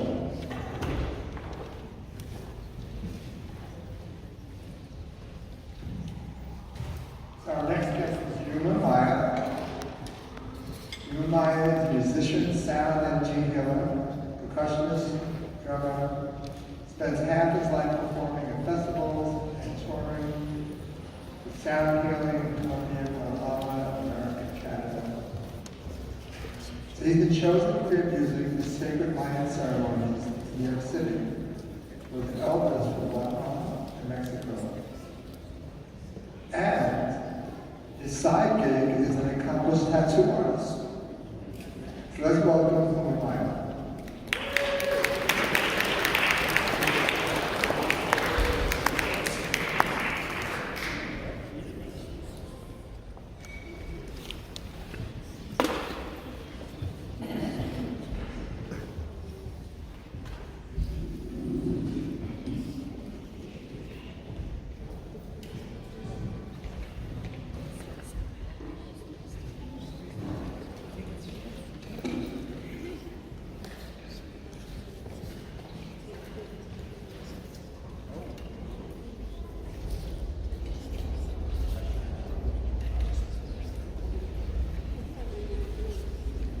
Thank you so much. Hello. First of all, thank you, Andrew, for inviting me again to this beautiful event. Thank you all of you for being here. So I'm about to you guys into the cosmic journey. I'm going to send a message to the earth and everybody who's in it. And also I want to remind you guys that it's not just about the humans that are on this planet, but it's also about the animals and all the beings that we're sharing the planet with. Thank you. Just give me a few minutes. 1 minute. We can't hear you very well. You hear me now? Okay, so I was just saying thank you so much, Alana, for inviting me to this event again. And all of you for being here. I'm about to put you guys into a little cosmic journey. And I'm going to send a blessing to the earth and to the animals and to remind you guys that it's not just about the humans that are on this planet right now for all the changes, but also about all the beings that we share the planet with. Thank you. So just give me 1 minute and everything here together.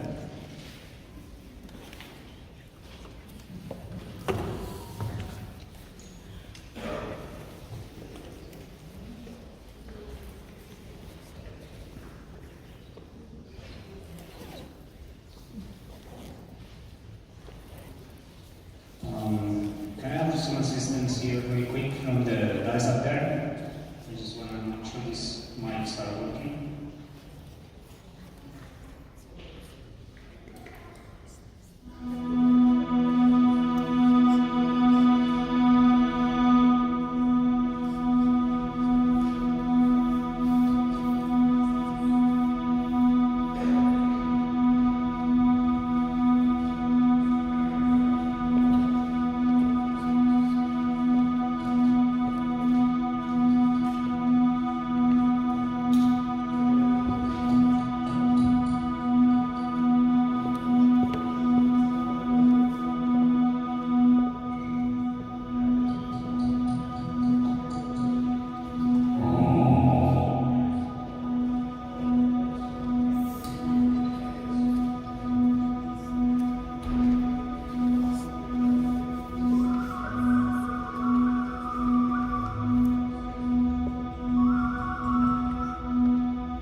Okay, if you guys just can maybe close your eyes and just receive the sounds, let me take you into a cosmic journey.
much.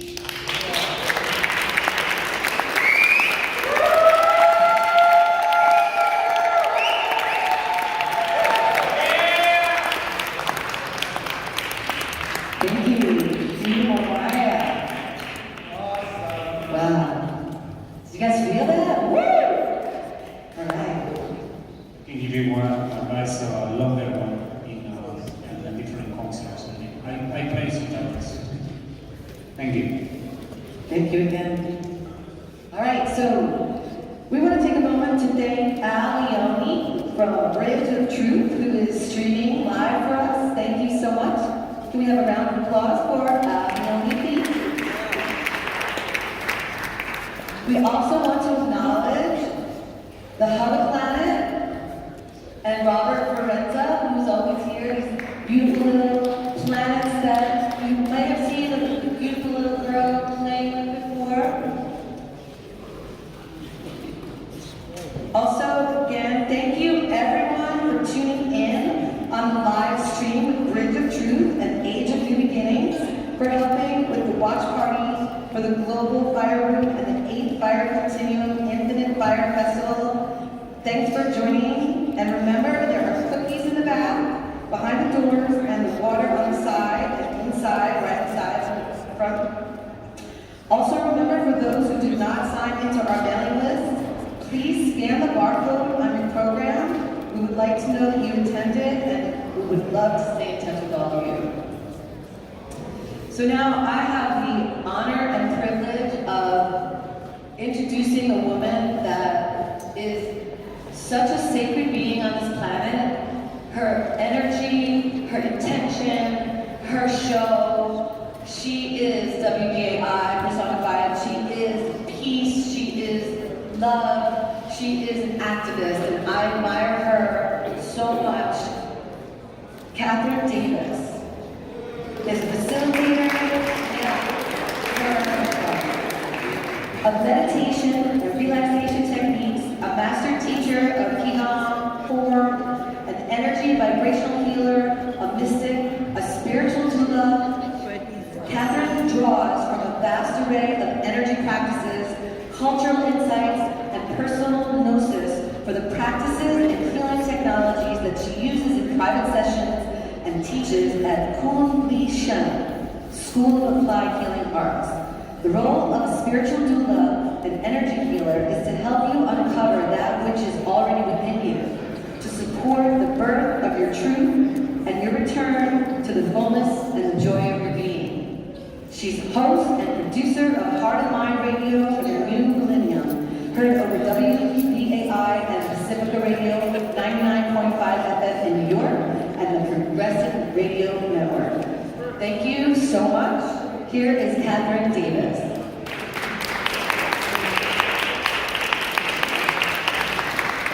Thank you very much for being here. So my demonstration is for QiGong, Qi energy, movement energy working. So I would like to invite you to go inward. QiGong is about finding your own inner source, your own inner creativity. And just as a way of introducing that, in QiGong we feature dantians rather than chakras. Dantian means elixir field.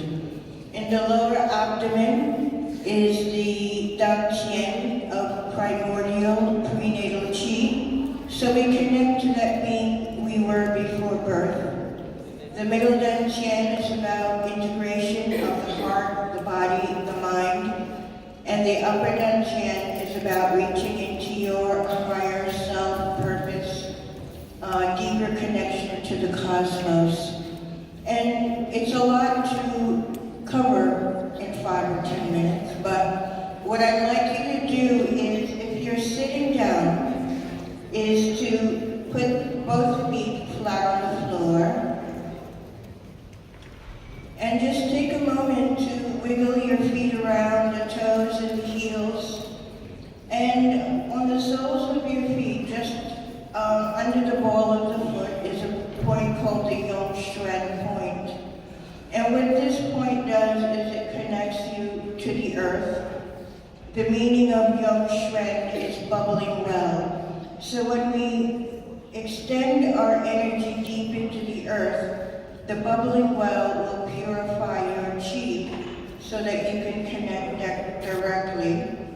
And as the earth rises into your body, the Yom Shwen, it's a field of energy, will purify the earth so that we have a stable connection. And so I'm going to see if I can make this thing work.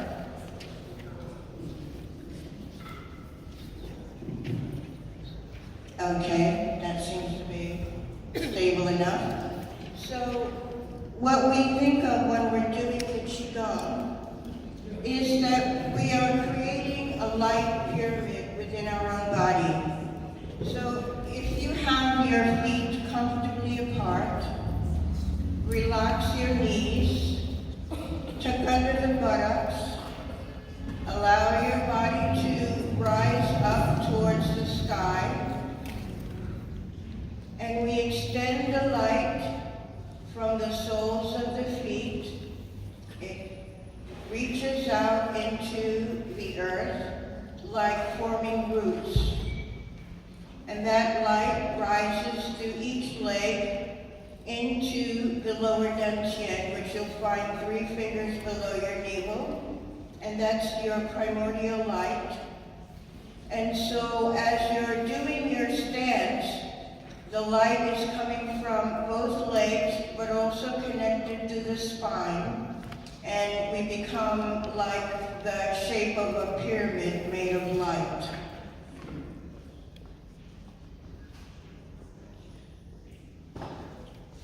And as we are doing that, we also can become as an aspect of nature. We often think of ourselves as human beings being superior to nature. But actually, we're really the same as trees and dogs and cats. We're just another being on the earth. And that's good news, because actually those animals are a lot more sacred than what we see happening in the human world.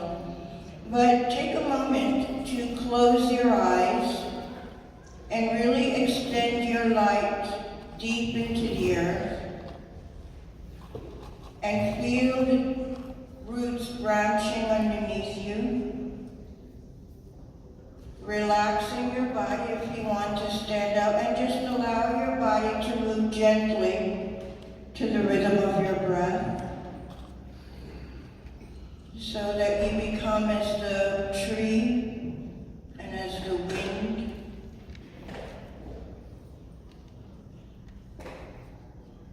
And we intensify or strengthen that connection as we lift our arms. You could think of your arms as limbs of a tree.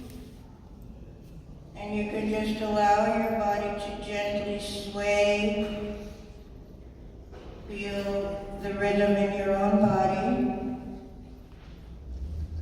And we can also lift the arms rising up into the cosmic level of chi. Take a deep breath, stretching the whole body. Inhale. Pause. Exhale, relax your body. And we draw in the cosmic light, the celestial light. And as we bathe the cosmic energy through, it joins our chi, enters the earth, and the earth chi joins with cosmic chi, and we have that eternal flow. And the whole idea of doing the QiGong process to allow yourself to be a channel with your feet in the earth, your head in the cosmos, relaxed and natural, in harmony with heaven and earth. And we're just going to lift and lower our hands gently, lifting up the earth grind down the cosmos. So if you can, bend your knees and allow your arms to be out in front of you.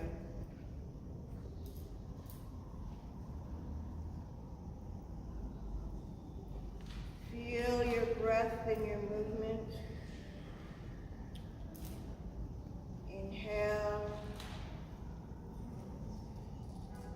Exhale.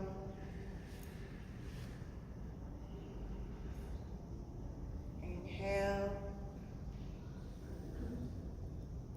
Exhale. And allow your arms to rest at your sides.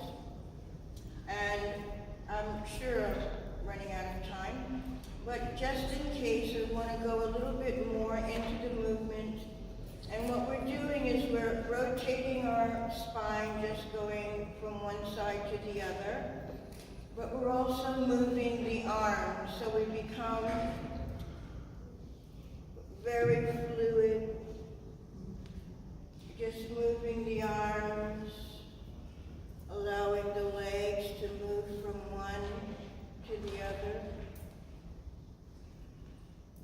And we just become ourselves like a gust of wind.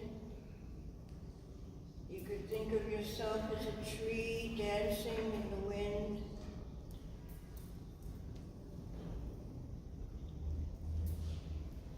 And as you're doing this, you allow your body some freedom. Be inventive with your movements.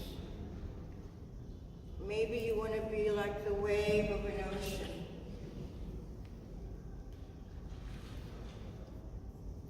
So as you engage in the QiGong practice, you can be very creative with it.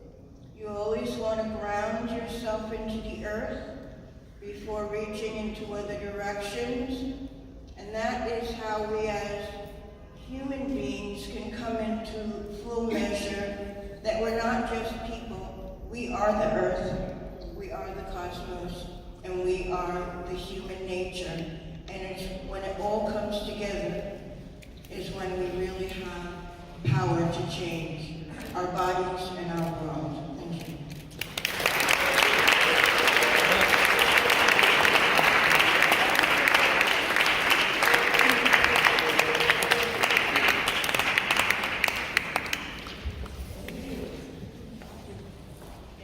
Catherine Davis, awesome. That was amazing. Thank you.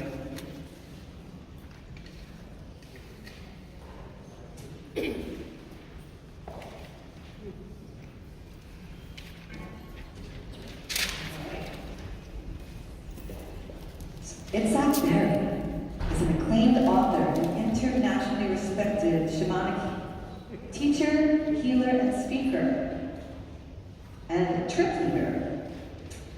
Raised in an Israeli kibbutz, he had a fine art career and owned an ad agency in New York City. A midlife crisis led him from a skeptic into a dedicated spiritual seeker.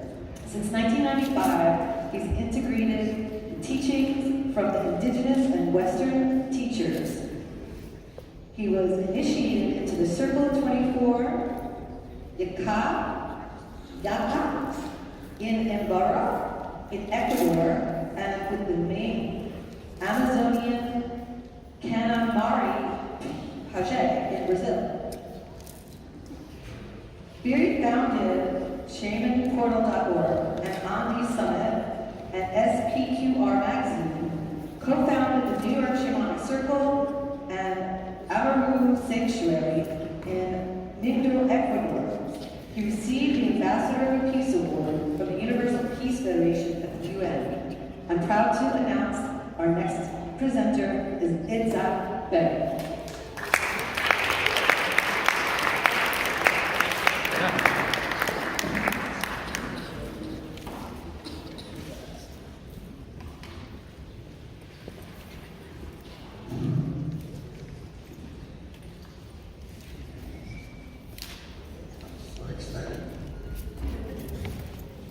I lost lost for words.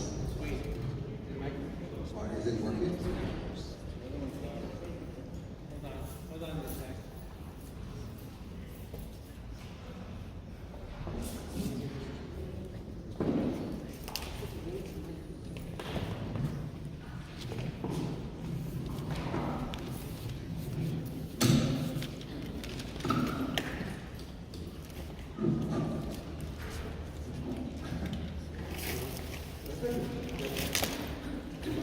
It's working? Yes. I want to thank Andrew. Testing. Hello? Hello.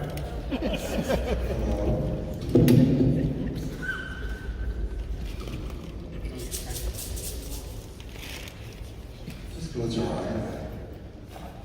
Can you hear?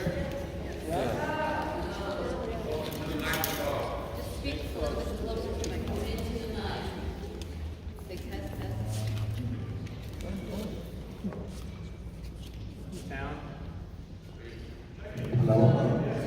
It's loud, it just has to speak. All right.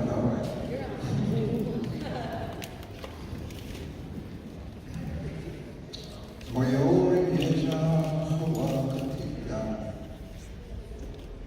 Moyori Meja Hawakatika.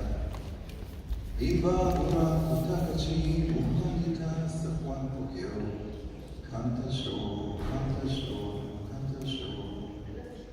Moyori Meja Hawakatika.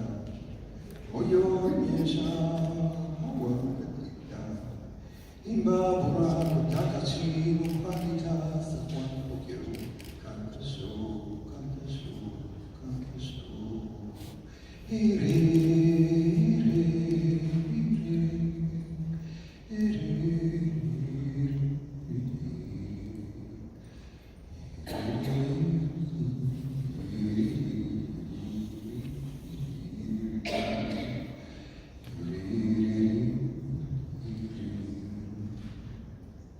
Moyori Meja Hawakatika. Moyori Meja Hawakatika. Imba Bura Kutakachi Muhamita Sakwan Pukyo. Kanta Show.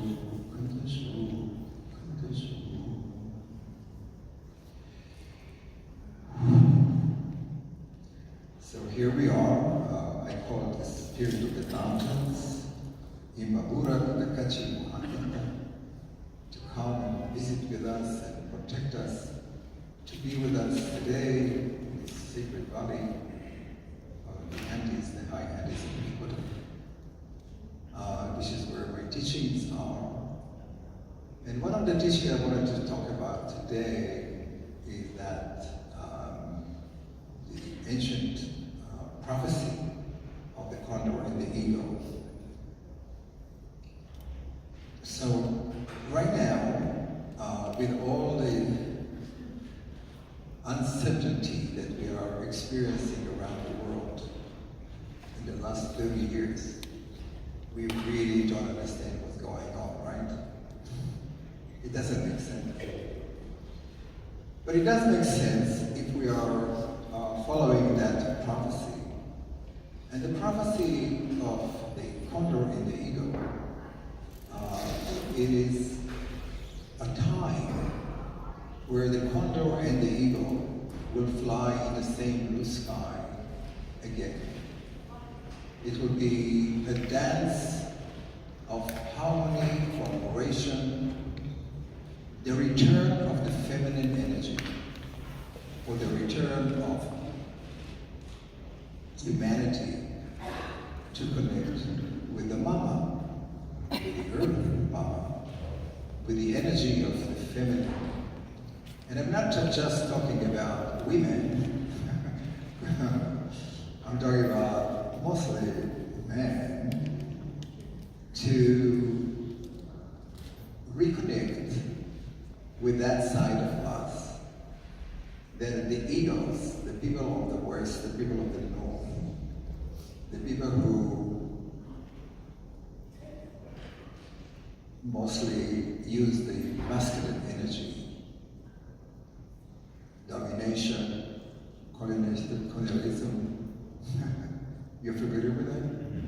necessary force to start connecting to the heart of Pachamama, the heart of the earth. And so we are now 530 years after the Spaniard and the European conquered South America. It's 500 years of occupation, colonization, forcing them to abandon their culture, speak different languages, leave their culture. So this 500 years started, of course, with the killing of Atahualpa, the emperor of the Inca. And that was in 1493. 500 years later, 1993, according to that prophecy, that end of this Pachakuti, the correction of time, begins. Pacha is the time and space. Kuti means correction of time. And in Hebrew it says, Tikkun Olam.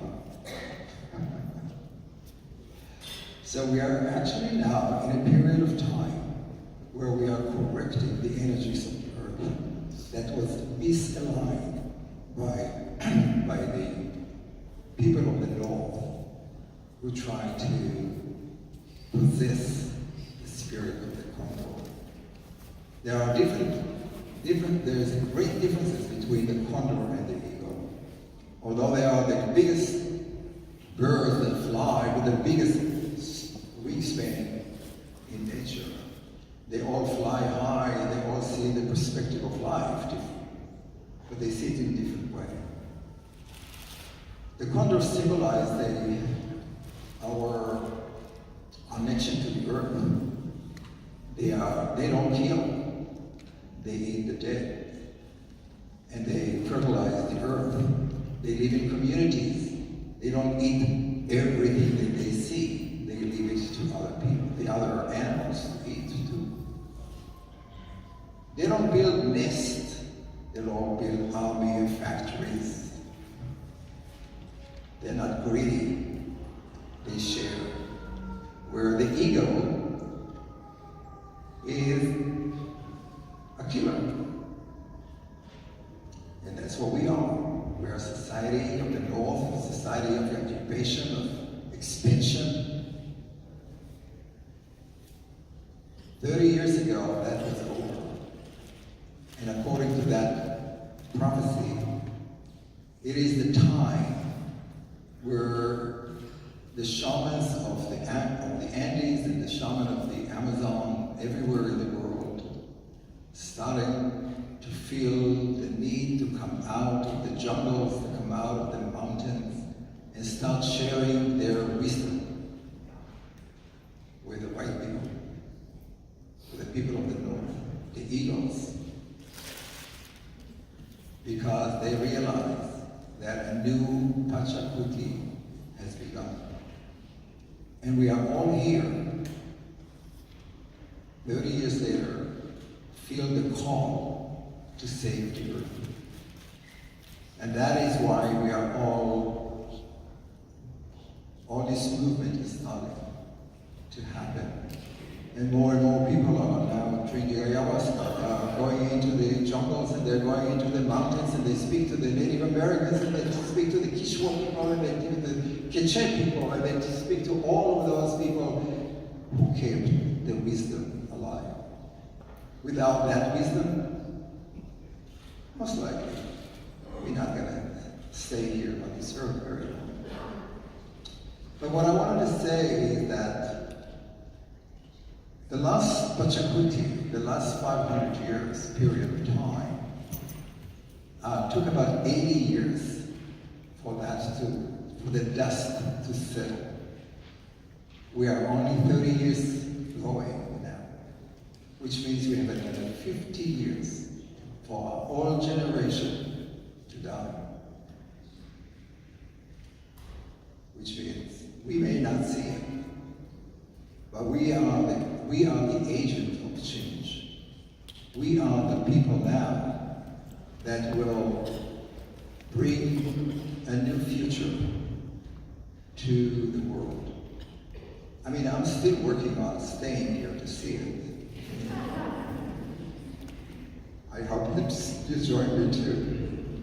But my grandchildren might see it, and maybe my kids will see that. I think that would be really cool. But we are here to make a commitment to that change. Everything around us now is in turmoil. We are like in the middle of the eye of the storm. We don't really understand what's going on. We see the world is changing all around us.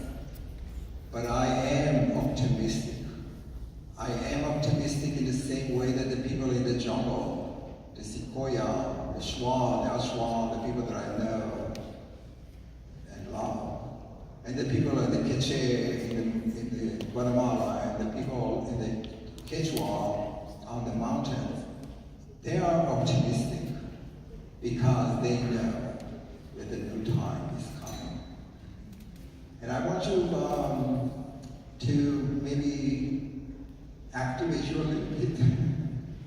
There's a beautiful song by the Mapuche, the people in Chile, or the large ethnic that survived. Because many of the indigenous people in Chile were decimated by European. But the Mapuche are still here. And Mapuche means the people of the earth. That's the name. And they don't have a name for themselves. It's the people of the earth. They don't separate themselves with a name or with a flag or with all that. Did I mention that the eagle is on every emperor, empire flags when they go to war? Did you notice that? The United States, the Romans, Nazi Germany. It's not coincidence. Anyway, the machis or the shamans of Chile, which are mostly men, because only the feminine can really bring healing, the feminine side. And so the machis in Chile, the Mapuches, they are mostly women. Also because the Spaniard made men feel guilty for doing healing work. So they started to dress up like women. They're not transgenders, but they do that in hiding because they feel the call to connect with the feminine side of itself, to connect with Pachamama. Ayum Mapu, Newe Mapu. That's the song. And the song is, we are the earth, and we are as strong as the earth itself. That's the song that I would like you to join me, and I'll sing it once. And for those of you who know that song, I did not make it up. It's really come from Mapuche. It goes like that. It's very simple. Like every iconos or every song the indigenous people sing is very simple, but right to the point. So it goes like that. Ayum Mapu Newe Mapu. Ayum Mapu Newe Mapu. Ayum Mapu Newe Mapu. Ayum Mapu Newe Mapu. Ayum Mapu Newe Mapu. Ayum Mapu Newe Mapu. Ayum Mapu Newe Mapu.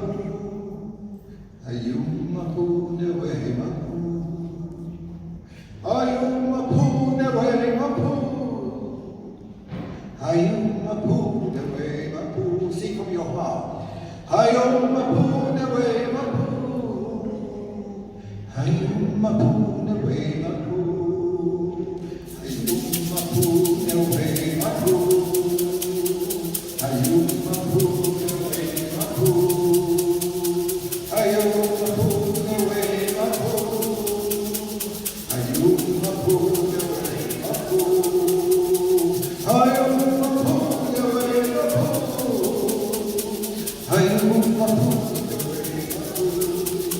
Hayum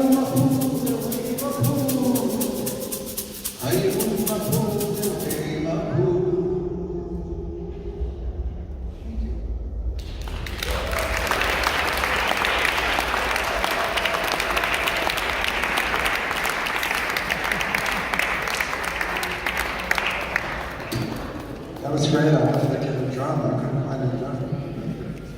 Very cool. Thank you, Rashawn.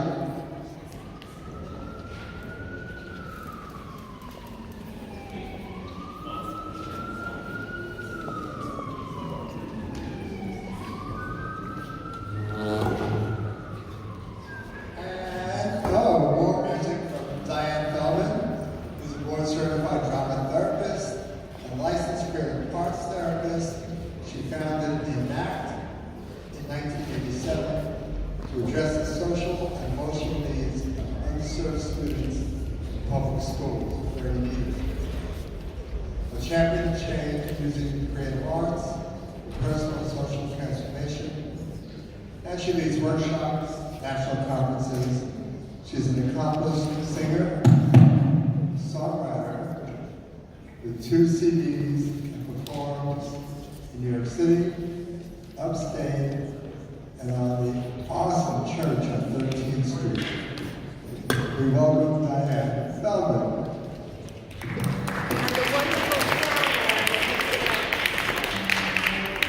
I'm not the sound man. Franco, Roland, and his assistant Chris.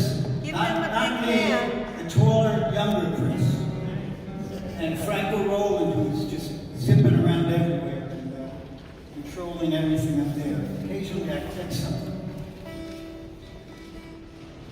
How's everybody doing? Great. A lot of information and sound. So this is a song. I stall as he puts the leg. Can you hear that? Is that coming through, Franco? When I was 21,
but when there are people in it, it's helpful if there's a microphone.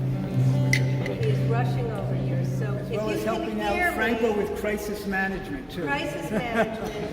Thank you, Franco. Here's the word. It's better for work, but it will. I'm going to just start talking. When I was 21, I was in a car accident, and I had a near-death experience, which I didn't understand until many, many years later, even what that was. And so this song is about that because it's very hard if anybody here has ever experienced. There's no mic.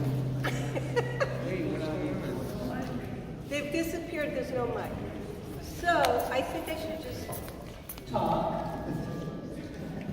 Anyway, hello. Hi, Mark. I don't know if you remember me, but I sang at one of your festivals. Can you hear me? Yes. So this song is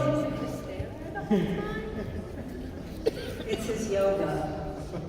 So when I was 21, I left my body, but I'm back. And that's what this song is about. Welcome back. Thank you. We're glad you're with us.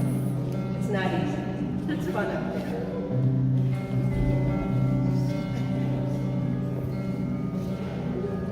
I feel myself rising above you, moving into a cloud,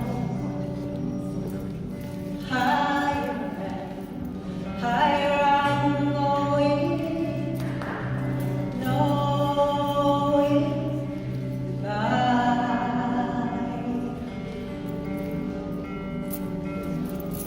I feel my heart rising above you, moving into a cloud, higher and higher I'm going, knowing that in dream I'm lighter than I thought that I could be. But down below, you're crying, honey, crying for me. Don't cry. I'm dancing with the wind. I'm moving in the air. I am everywhere.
peaceful as it flows, peaceful 'cause it knows we're going home. Find a seed inside a flower, reaching towards the sun, looking for a bigger answer.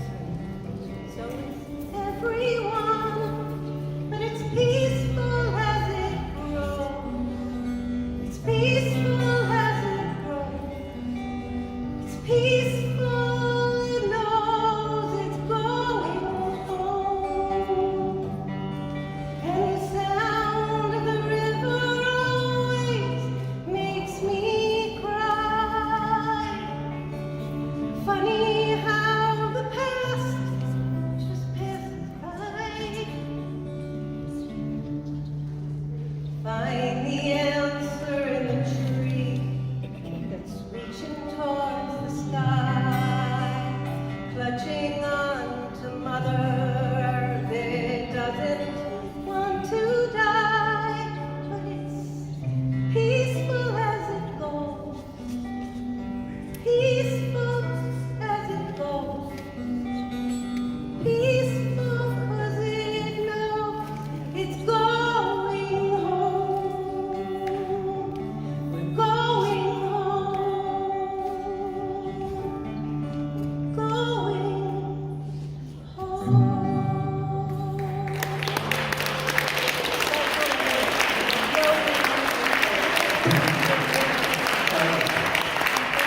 Well, my co-hosts and the manager, both of them keep running around with the microphones. Andrew was with one, Christine running with one. But now remember, Diane said she played at the expo. I remember her face, but I remember the voice. It's like a Judy Collins, Joni Mitchell incarnate. Isn't it? Thank you. AAA VODs, adapt, adjust, accommodate. Okay, so I know who our next guest is. And I think everyone here knows who our next guest is. She is another icon in New York City.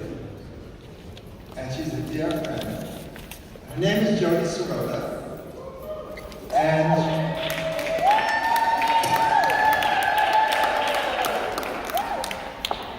Jody is a life-changing metaphysical educator, channel, vibrational healer, and professional artist. Her in-depth intuitive abilities and her remarkable sound healing powers are used to create initiations, activations that instantly make major shifts in consciousness and healing. She holds individual channel sessions, teaches classes, creates multimedia concerts, and events for personal growth. She's a co-author of the book Healing the Heart. She's also the owner and creator of the Meta Center in New York. And she's an awesome artist when she combines her art with the sound healing. There's peace on earth. Jody Serota.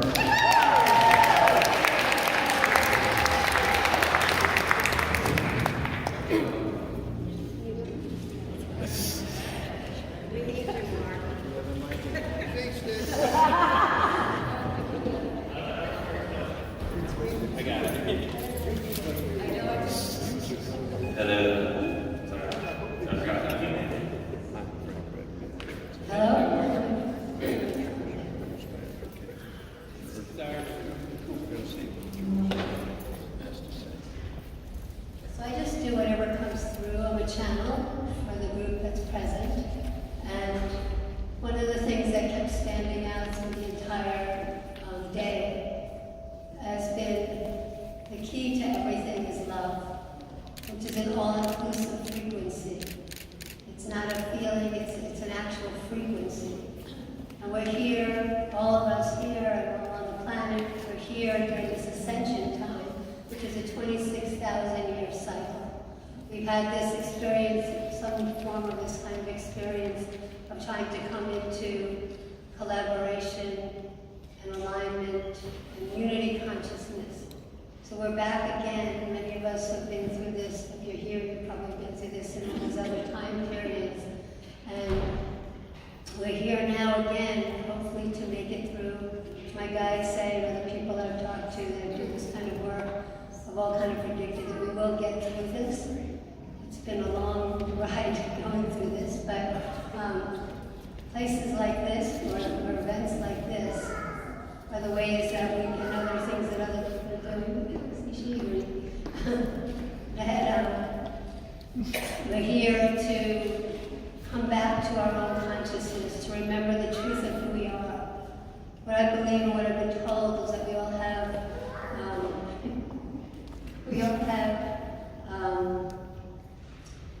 our own councils of light. It's like a board of directors for your soul. So before we come in here into this lifetime, we were given the information of what our lives are going to be about from a higher understanding.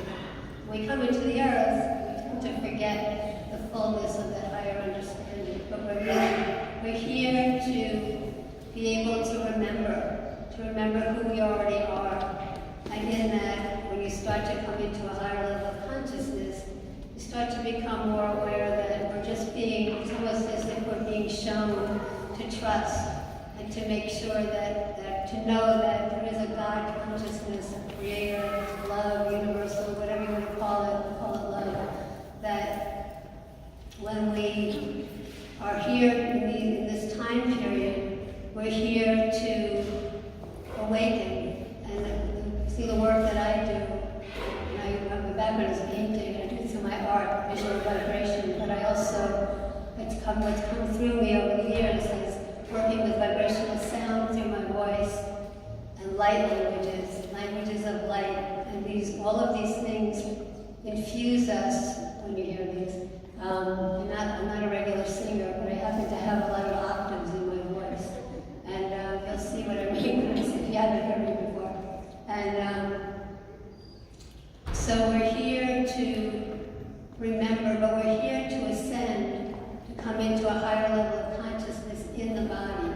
So it requires being on the earth and all that's going on to, as best we can, stay in our bodies. So that when we feel and experience the energy of all the things that are connecting to the earth and whatever, but all of these things that different people have brought through tonight, it requires us to stay in the body and to come into a higher consciousness in the body rather than having to pass on or die, to then get the bigger picture of what you were there for, what you learned, all the things that we want to know consciously from a higher conscious perspective. So a lot of my work is helping people to live their lives consciously, but from a higher conscious perspective, which means that you're starting to align with pure love. And so many of us, I actually in this life had a really great childhood, luckily, but a lot of the people I work with and people I know, most of the world probably has not had that ability to recognize or remember from their childhood. Everything's been passed down through lineage, generations, and ancestries. So what I'm going to do for today is to help us to, part of my work is opening the gateway to the multidimensional heart. So we're connecting to who we are in the etheric levels, but also who we are in physical form.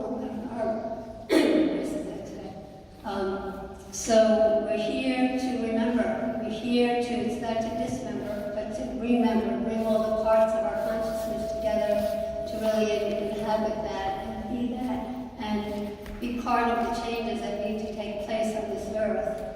We chose to be on the earth to help to bring this back to a higher understanding, really a higher frequency, living that frequency.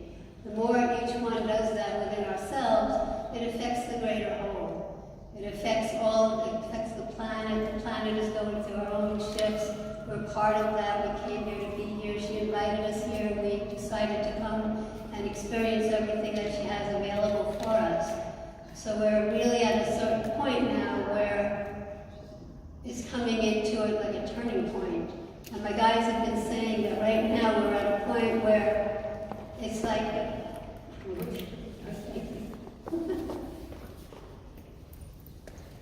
try it. Thank you. So we're here, what was that?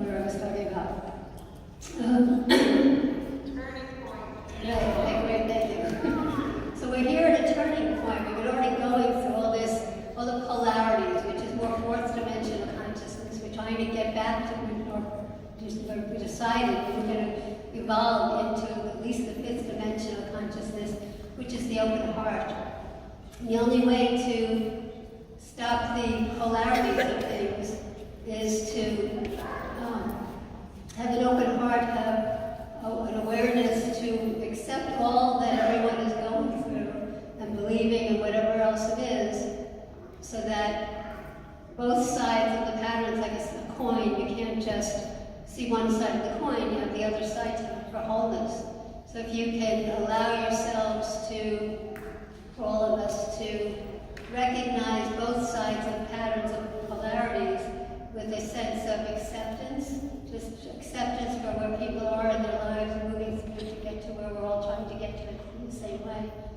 And that when we see both sides, it's in wholeness and it can be brought up to the next level. But the other way would be, it's almost like a seesaw. One person's like not playing, and one gets off and you're sort of stuck with one side. So this is about collaboration within our own systems of our souls, of our bodies in alignment, but also in just being allowed to, we're also working through kind of light and dark. And I was talking about also the feminine and the masculine. There's all these parts of things that we need to accept and allow for the opportunity to have wholeness and to bring that up to the highest, the next level. The sixth dimension is, from what I've been told, is more about maintaining the open heart. So a lot of my work is about going, like I said, through these activations and initiations and infusions. I work with sound. Sound helps to, the sound to me, helps to clear karmic patterning, the filters that we're living through still. And then the light languages that come through are to help us to remember being on the earth, well, not being on the earth before karmic patterning began, before humans even inhabited the earth, so it was pure then. And then in combination of knowing that who we are in the physical, but also the metaphysical, and all from here and from other dimensions. The languages also help to awaken your codes of consciousness and your gifts.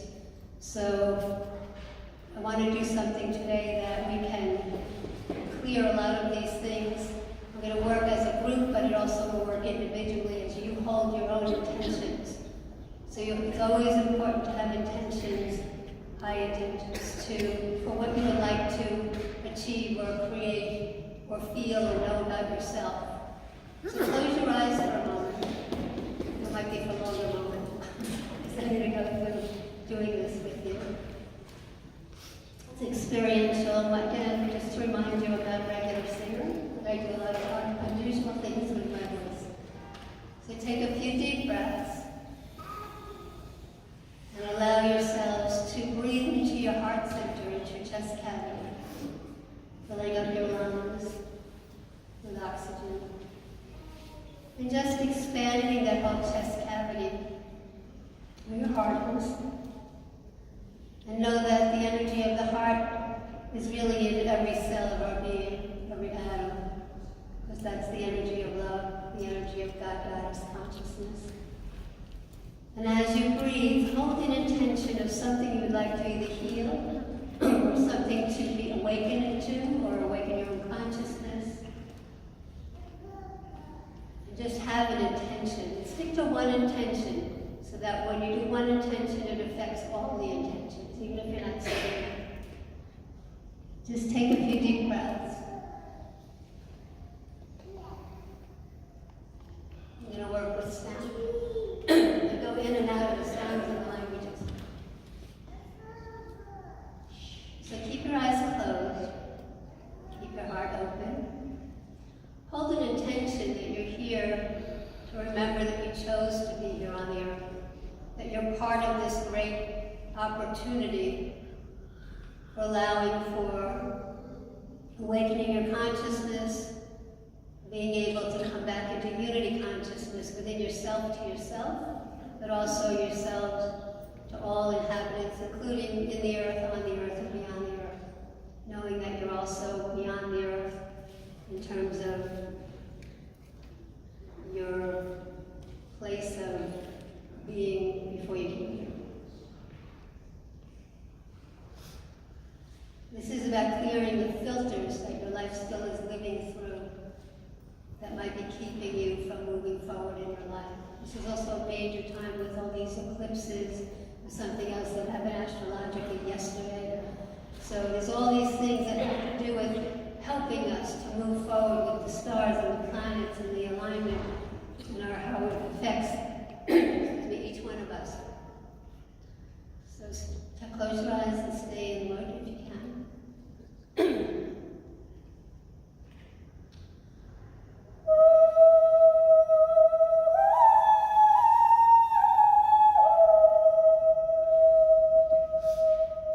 Keep your intention.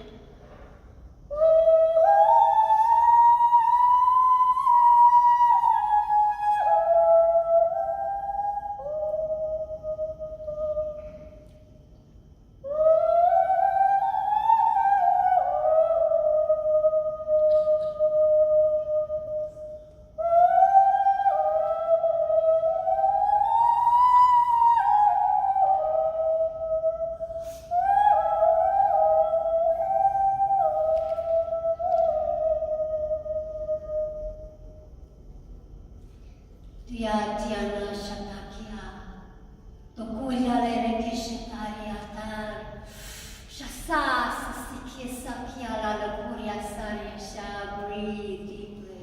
Sasia Sasia Sasia Hara, Ulechim Rakari Giro Rishkatari Keten, Omiran Yereki,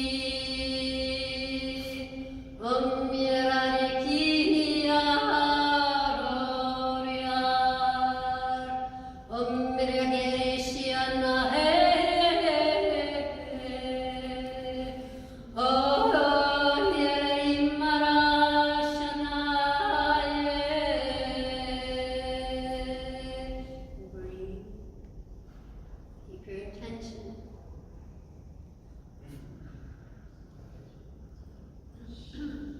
A lot of this is about remembering your sacredness.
Choose to ask about remembering your sacredness through the awakening of your consciousness from where it already is to the next level. To be able to feel a sense of calm within your own being, recognizing more of yourself, utilizing every part of your being, allowing for the collaboration of your body and your soul. The souls are now moving into a much higher frequency. The body must also move into a higher frequency. One is etheric and one is physical. They can't be at the exact same frequency, but they have to be in collaboration in order for healing to take place. So we are bringing to you particular frequencies in order to realign your systems, awakening your codes of consciousness, remembering that you are from spirit in physical form, connecting now in this experience to be able to live and be part of the shifts and changes of the earth, on the earth. Mahashana Malakuri, Barashapuri, Blakito, Dekuri, Malakuri, Ishkiladuri, Baraki, Baraki, Dade, Duriki, Tarisha, and an aesthetic Kurtia, Unjakola, sacredness. Remember the sacredness of who you are, no matter how you've been treated, whether it's in this lifetime and other lifetimes, things passed down to lineage, generations, ancestries, through all time, space, and dimensions, and timelines. Ulale tutoti maraki tambarati merete kindati kumbaraki tambarate tumbaraki tatambarate tumbaraki tandre tambaraki tandarati tambarate paratambarate paratambarate kitatambarate kitatambarate kindate tekitatik tainde tekitatik tainde kitatambarate kitatambarate kundotaka tiana ondoro turumbaraki indaraki tandare satarambaraki to.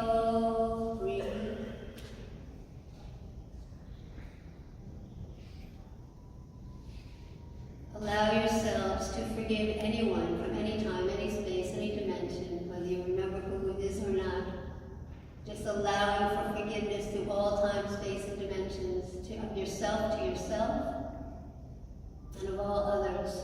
Forgiveness is so that you can bring something forth to allow for yourself to move forward. This is a time of forward movement. At times, though, with Mercury retrogrades and all sorts of things, it feels like we're being slowed down at the same time as the pace is going faster. Give yourself permission to move in the direction and the timing, the divine timing. Sometimes we want something to happen, and we keep doing all the things we think we're supposed to do to get something to be done, or to move into some other direction or dimension or awareness. But there is a divine timing. So part of this journey is to start to trust that there is a larger, a bigger picture, an orchestration of something that's being created. And as you put out what you really want for yourself, that's in alignment with the truth of who you are. What will come up will be all sorts of things, but if you can remember that there is this divine timing, there is a certain way that God, universe, again, love, Creator, hears your prayers. Praying is something that's important as well. Putting out what you really want for yourself, that really would make you happy, that would really give you that sense of trust and calm. And a collaborative energy within yourself, to and from yourself, but also with the energy of God consciousness, God Goddess consciousness. Also now, imagine or just image in your mind that we're here with the earth. We're here, we chose to be here. We chose to be here, so this is a time when we can just recognize and accept that choice we made to be part of it. Know you make a difference. Know that you're loved, lovable, and loving. Imagine one more thing just to complete this. Imagine that the earth, we're all in front of the earth, putting our hands on the earth. We're all here with others doing these things in other time frames, dimensions. And allow your heart to open to the earth. The energy that anchors us here, that helps us to manifest the truth of who we are and make things happen.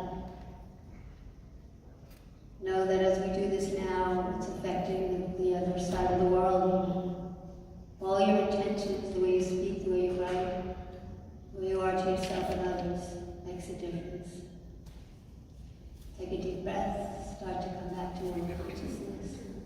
And when you're ready, then open your eyes. I thank you for being here, for Andrew and Mark, Christine, for creating this and having me be here. I just want to thank you all, everyone who's been to my center and had it at a center. I really appreciate that you were there because it made a big difference to me just to see that something I manifested, I was guided to, can really happen. Thank you, everyone. Thanks so much.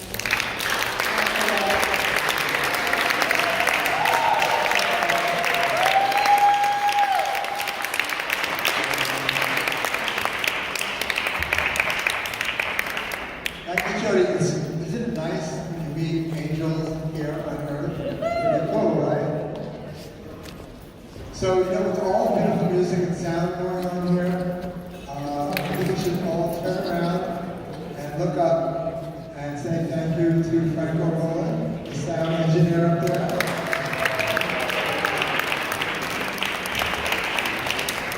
And also to Chris. Chris is there. Chris, raise your hand, Chris. Chris.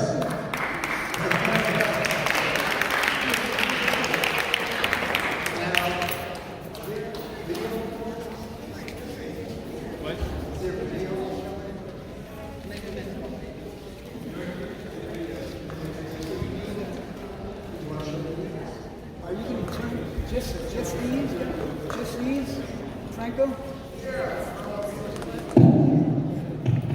That's good. Oh, I thought that was me, Chris. Yeah.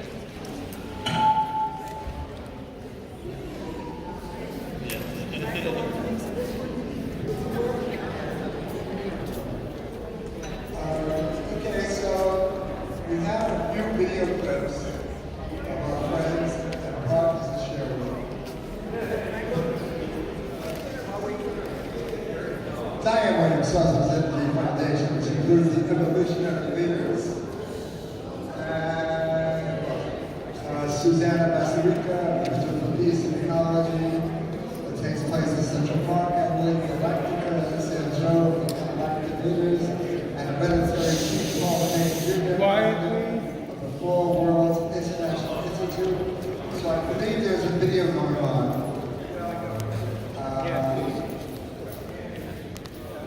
It's upstairs. They're upstairs. gonna cue it. Where are we watching this video? What happened to? Okay, so video's playing here. And take it away. Video. Let's take a loving birth mother proud by consciously taking care of each other. Every single day, we make choices that have consequences. Let's make sure every action we take contributes to a life of perfect future. We can make every day Earth Day.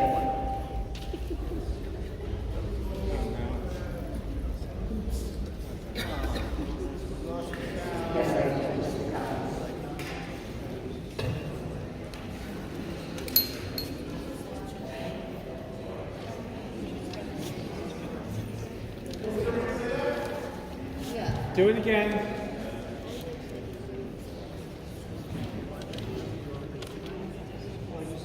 Hello, and happy Earth Day. This is Diane Williams from the Source of Energy Foundation. As Earthlings on this beautiful planet Earth, let's make our loving Earth Mother proud by consciously taking care of each other. Every single day, we make choices that have consequences. Let's make sure every action we take contributes to a life of perfect future. We can make every day Earth Day. If we were able to achieve this intention, we would soon have the future we all hope to have for this generation and all generations to come. Can you hear the video? A little louder. You can.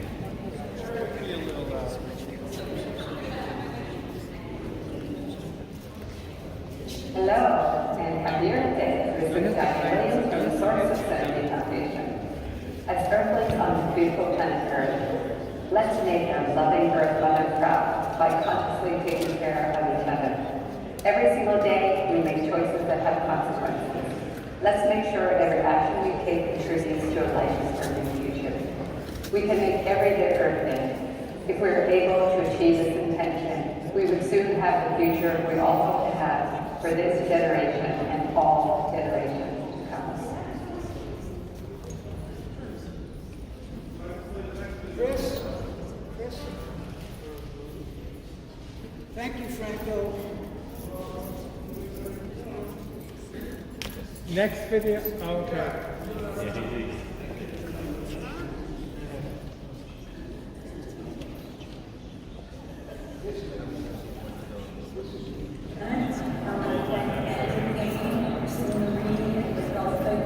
For helping the vision for peace and being the creators of the earth. Happy anniversary and keep us loud and safe. Well, I think it's time for a commercial break. And am I working? Yeah. So, Franco, cancel the video, okay? It's not working. Just make an announcement. We can't. So, in place of a video, we have real life.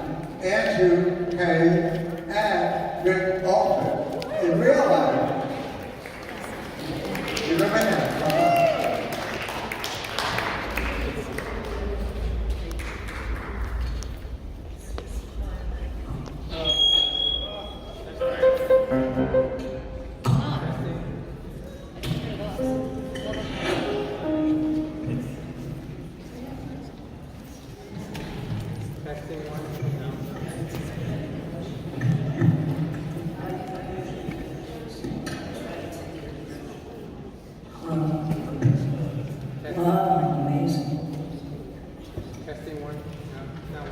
Can you turn on the microphone?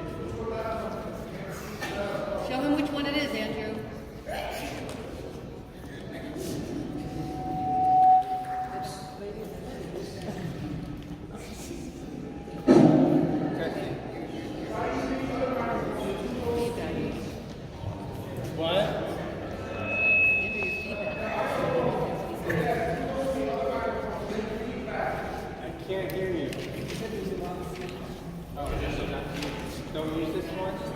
That one's off.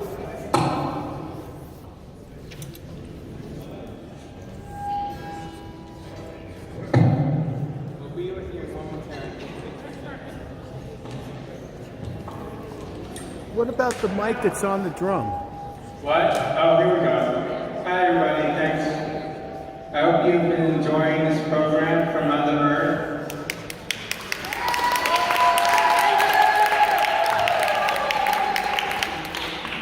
Before I read a poem to you, I'm going to open up with a brief little vibrational sound activation.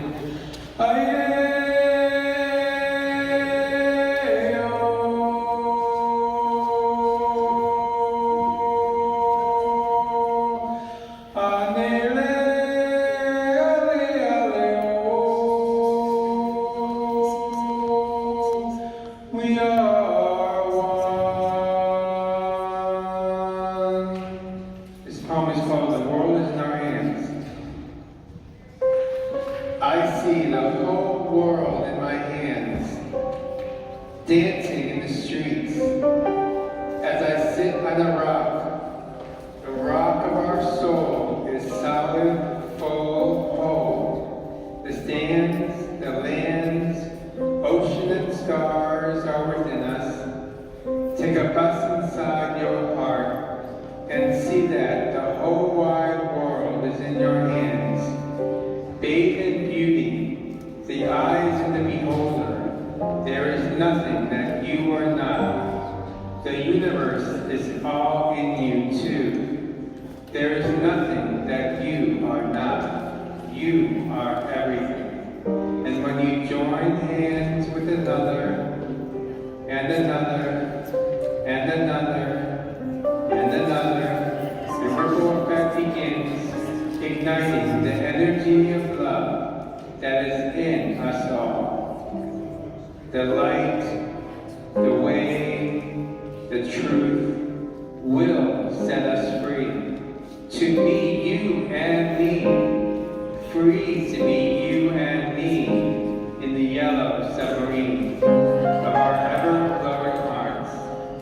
The seat of our soul, take the bowl and lick every corner, for you are feeding your mind, body, soul, with the true nurturing that you long for love. Love. All there is love. The other way does not flow with you. So bow down to your feet and pray for forgiveness. If you choose to find a way to reach the divine's higher calling, I see the whole world in my hands, dancing in the streets. Let us all reach for the stars by placing our feet rooted in the ground. Rise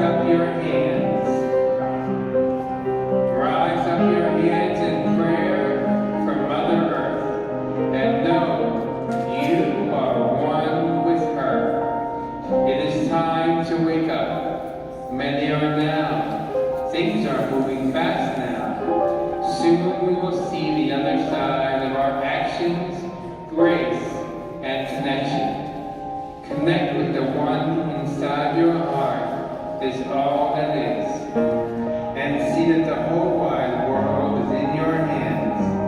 It is time to ride with the horses, dolphins, and birds, trees, plants, minerals, and plant ourselves with the land. Nurture the soul, nurture the land. Love ourselves, love the earth. Find peace inside and find peace on earth. We are one with everything, and it is time to grasp this knowing, as many are teaching us this fact. The indigenous first peoples were the first to try to alert us. Let us go back to their ways, for the whole wide world is in our hands, and we need to give her TLC, tender loving care, the way we would treat babies, or our family, or close friends. We are one family. Let us all treat each other with kindness, acceptance, and care. We are one family. Remember and welcome home.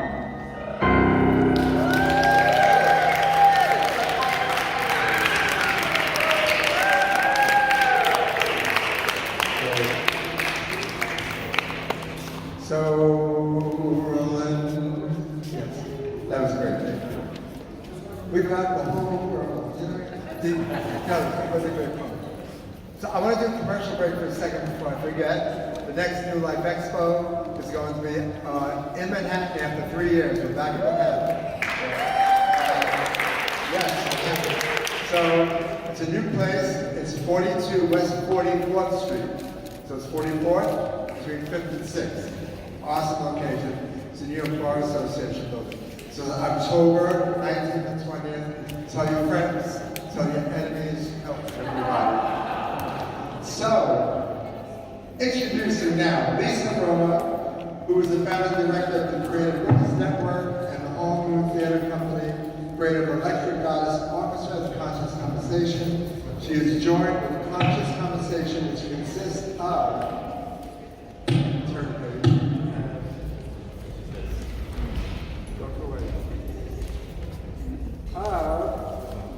Sue Polo and Suki Ray on vocals, Barry Courthouse on cello, Pete Gardner on violin, Aaron Como on piano, and Lisa Roman guitar and lead vocals. Yes.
This is an XLR on 9. It's the XLR input on 9.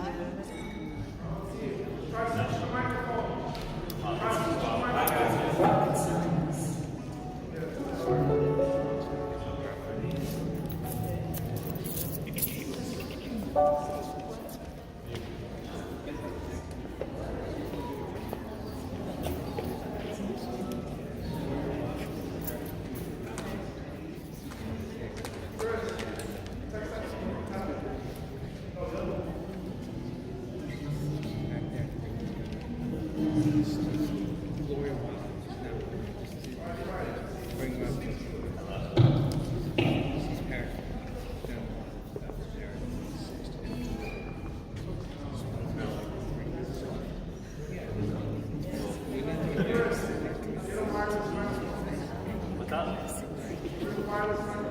anybody have the wireless mic? Oh, that's the wireless. Yeah, that's the wireless, but I think it's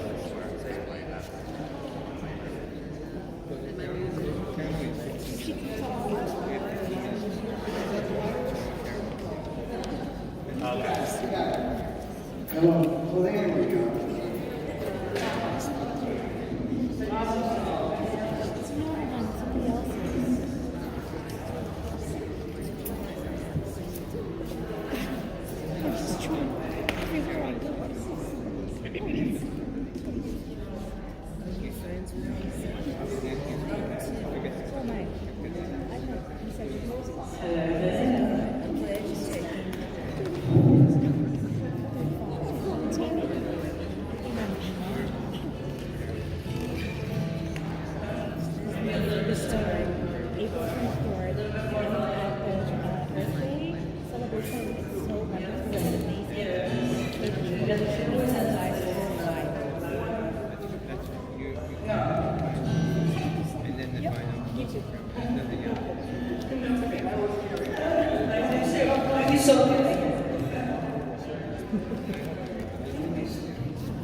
Yes, that's coming through.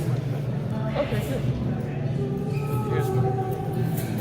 That's coming through, Frank.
Yeah, I have all my stuff. She wants to do a 1 minute message. Is Miss Watson in the house? Oh, I had this all set to record this. Gloria is right there. Is she in the house? That's her, in the green. Now she has 45 seconds. Everything is okay. Did you get it? A 30-second message.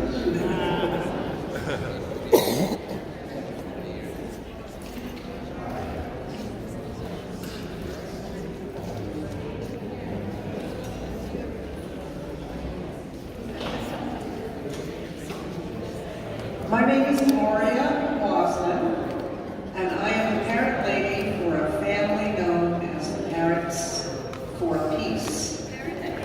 They are a family of blue and gold macaw parrots that have for 25 years now been advocating for peace and harmony between everybody.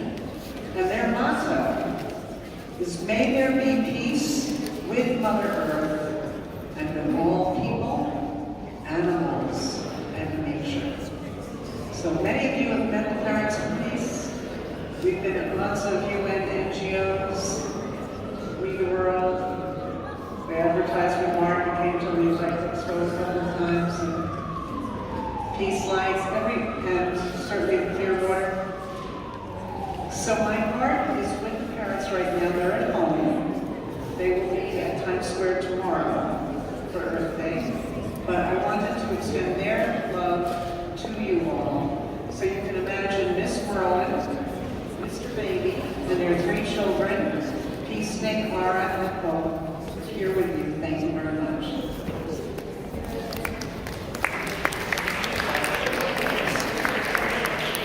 So Alana in the back is giving away free artwork for donations. So if you like free artwork for donations, why would anybody want free artwork for donations? Just go back and get the free artwork for donations. Okay, so Christy is back. She channeled Madonna before, and now she's going to do a poem. Poem by Christy. First, before I do this poem, I just want to say that Jody Serota is so amazing, and she also has flyers in the back for her Akashic record readings and healings with a distance. Like if you need a distance. Oh, for a discount, sorry. If you were at the event, you get a discount. So her Akashic record readings, that sounds like something I might want to do. So Jody Serota has flyers in the back for that. And I'm going to put these things down. This is a poem that this poem is the reason that I know Rick Ulfik and Andrew Kane. It's one of the first poems I've ever recited in these events. And it's called, What Would Our World Be Like? What would our world be like if all of a sudden money had new value and politics had a new name. And schooling, education, and healthcare were free. And every little boy and every little girl had an equal opportunity to live and be as great as their potential would enable them to be. Let's see. If every homeless person all of a sudden had a home, and the borders that lined the maps disappeared between Africa, Asia, Middle East, and Rome. If a love that was real was burning inside everyone, and we were all free from fear, our hearts could overcome the hurt and sorrow that is abound. Live this life to give back the gifts we found. If all of a sudden money had no value, wouldn't we go inside to find our real power? Love, that's life. Civilization is supposed to take care of its own. We're too busy trying to make money to notice that our lives are being thrown away. Striving for that extra dollar, forgetting who we really are or who we'd really rather be. Most of us don't even know what they love to do. They'd say, why bother? Who would pay me? What would our world be like? If every day, everyone woke up just to love, and everything else was a consequence of, then peace would work out chaos, and evil would balance with good, and we would all live in harmony. I believe we'd all be understood. Because when it comes down to it, we're all really the same. If money and politics would go back through the process from whence it came, if we could all just break free and let our emotions flow like tides in the ocean, it could be, it will be. This is called Ulfik. Thank you.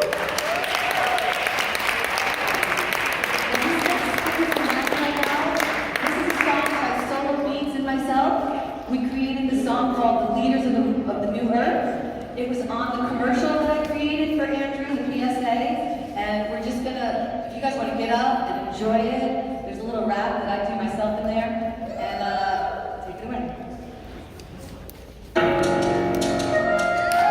Everyone up! Everybody up!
So, before closing, actually I wanted to do there's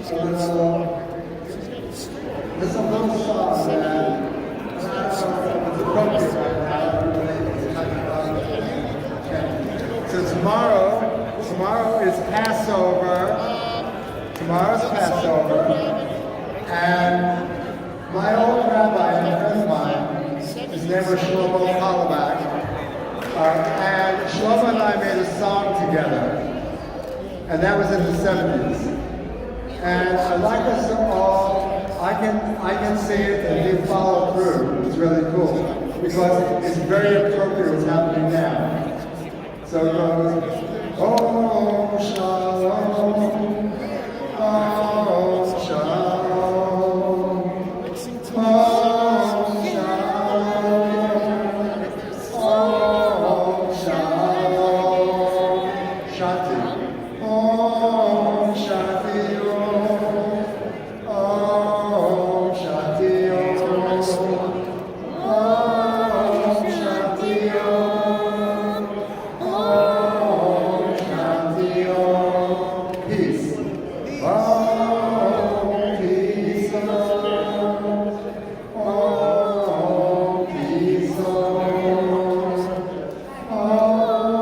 peace, oh, peace, oh, peace, all three. Oh, shalom, oh, shanti, oh, peace,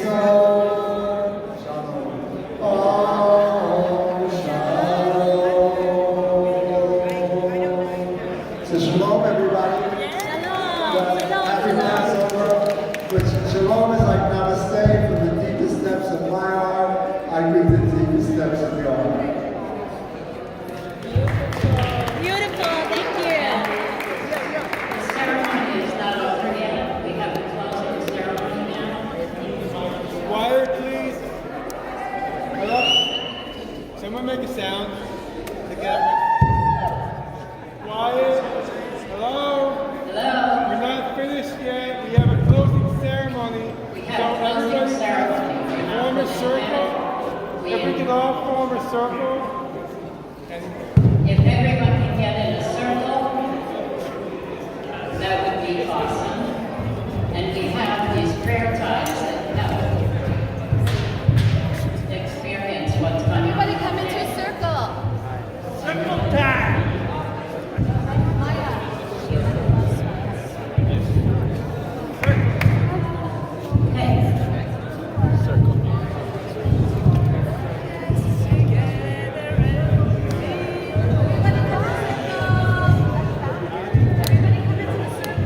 Circle.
Tomorrow,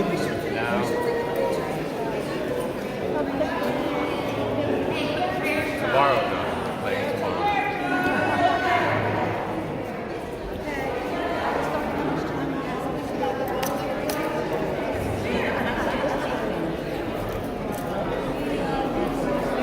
You know, there's a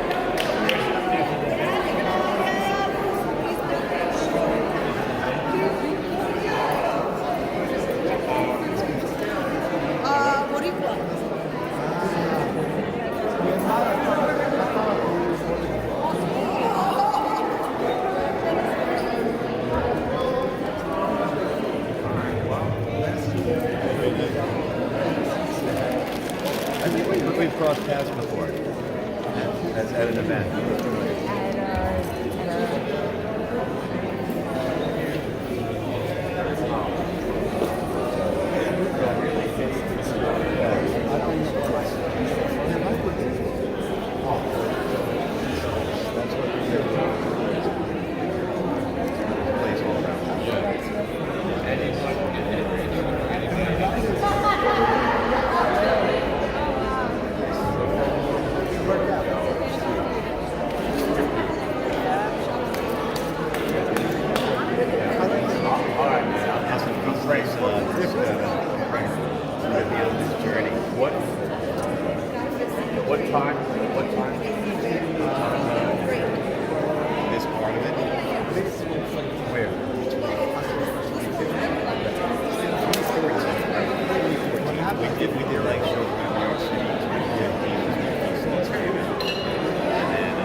You were like Tim Conway a little bit. Yeah, I thought you were doing Tim Conway.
Then I came back. No, I streamed the whole thing, all the entire event was streamed for YouTube. I want to try to catch again Andrew and see if he's got anything he wants to say.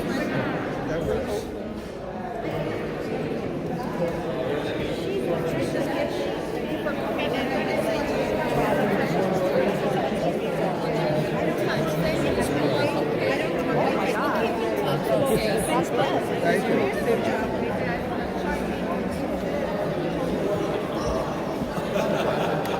Everyone said, did you make that just now? Did you make that just now?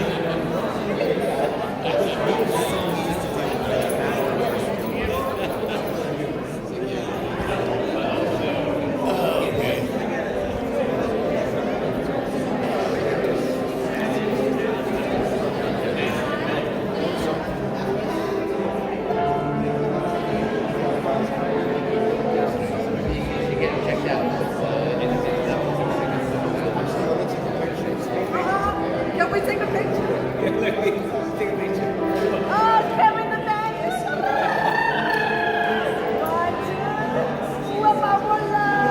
all right, get in there, get in there.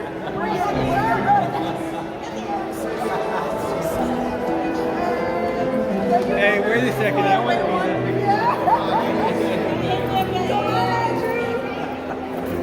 We gotta get you in here, right? Oh, I'll do my favorite selfie.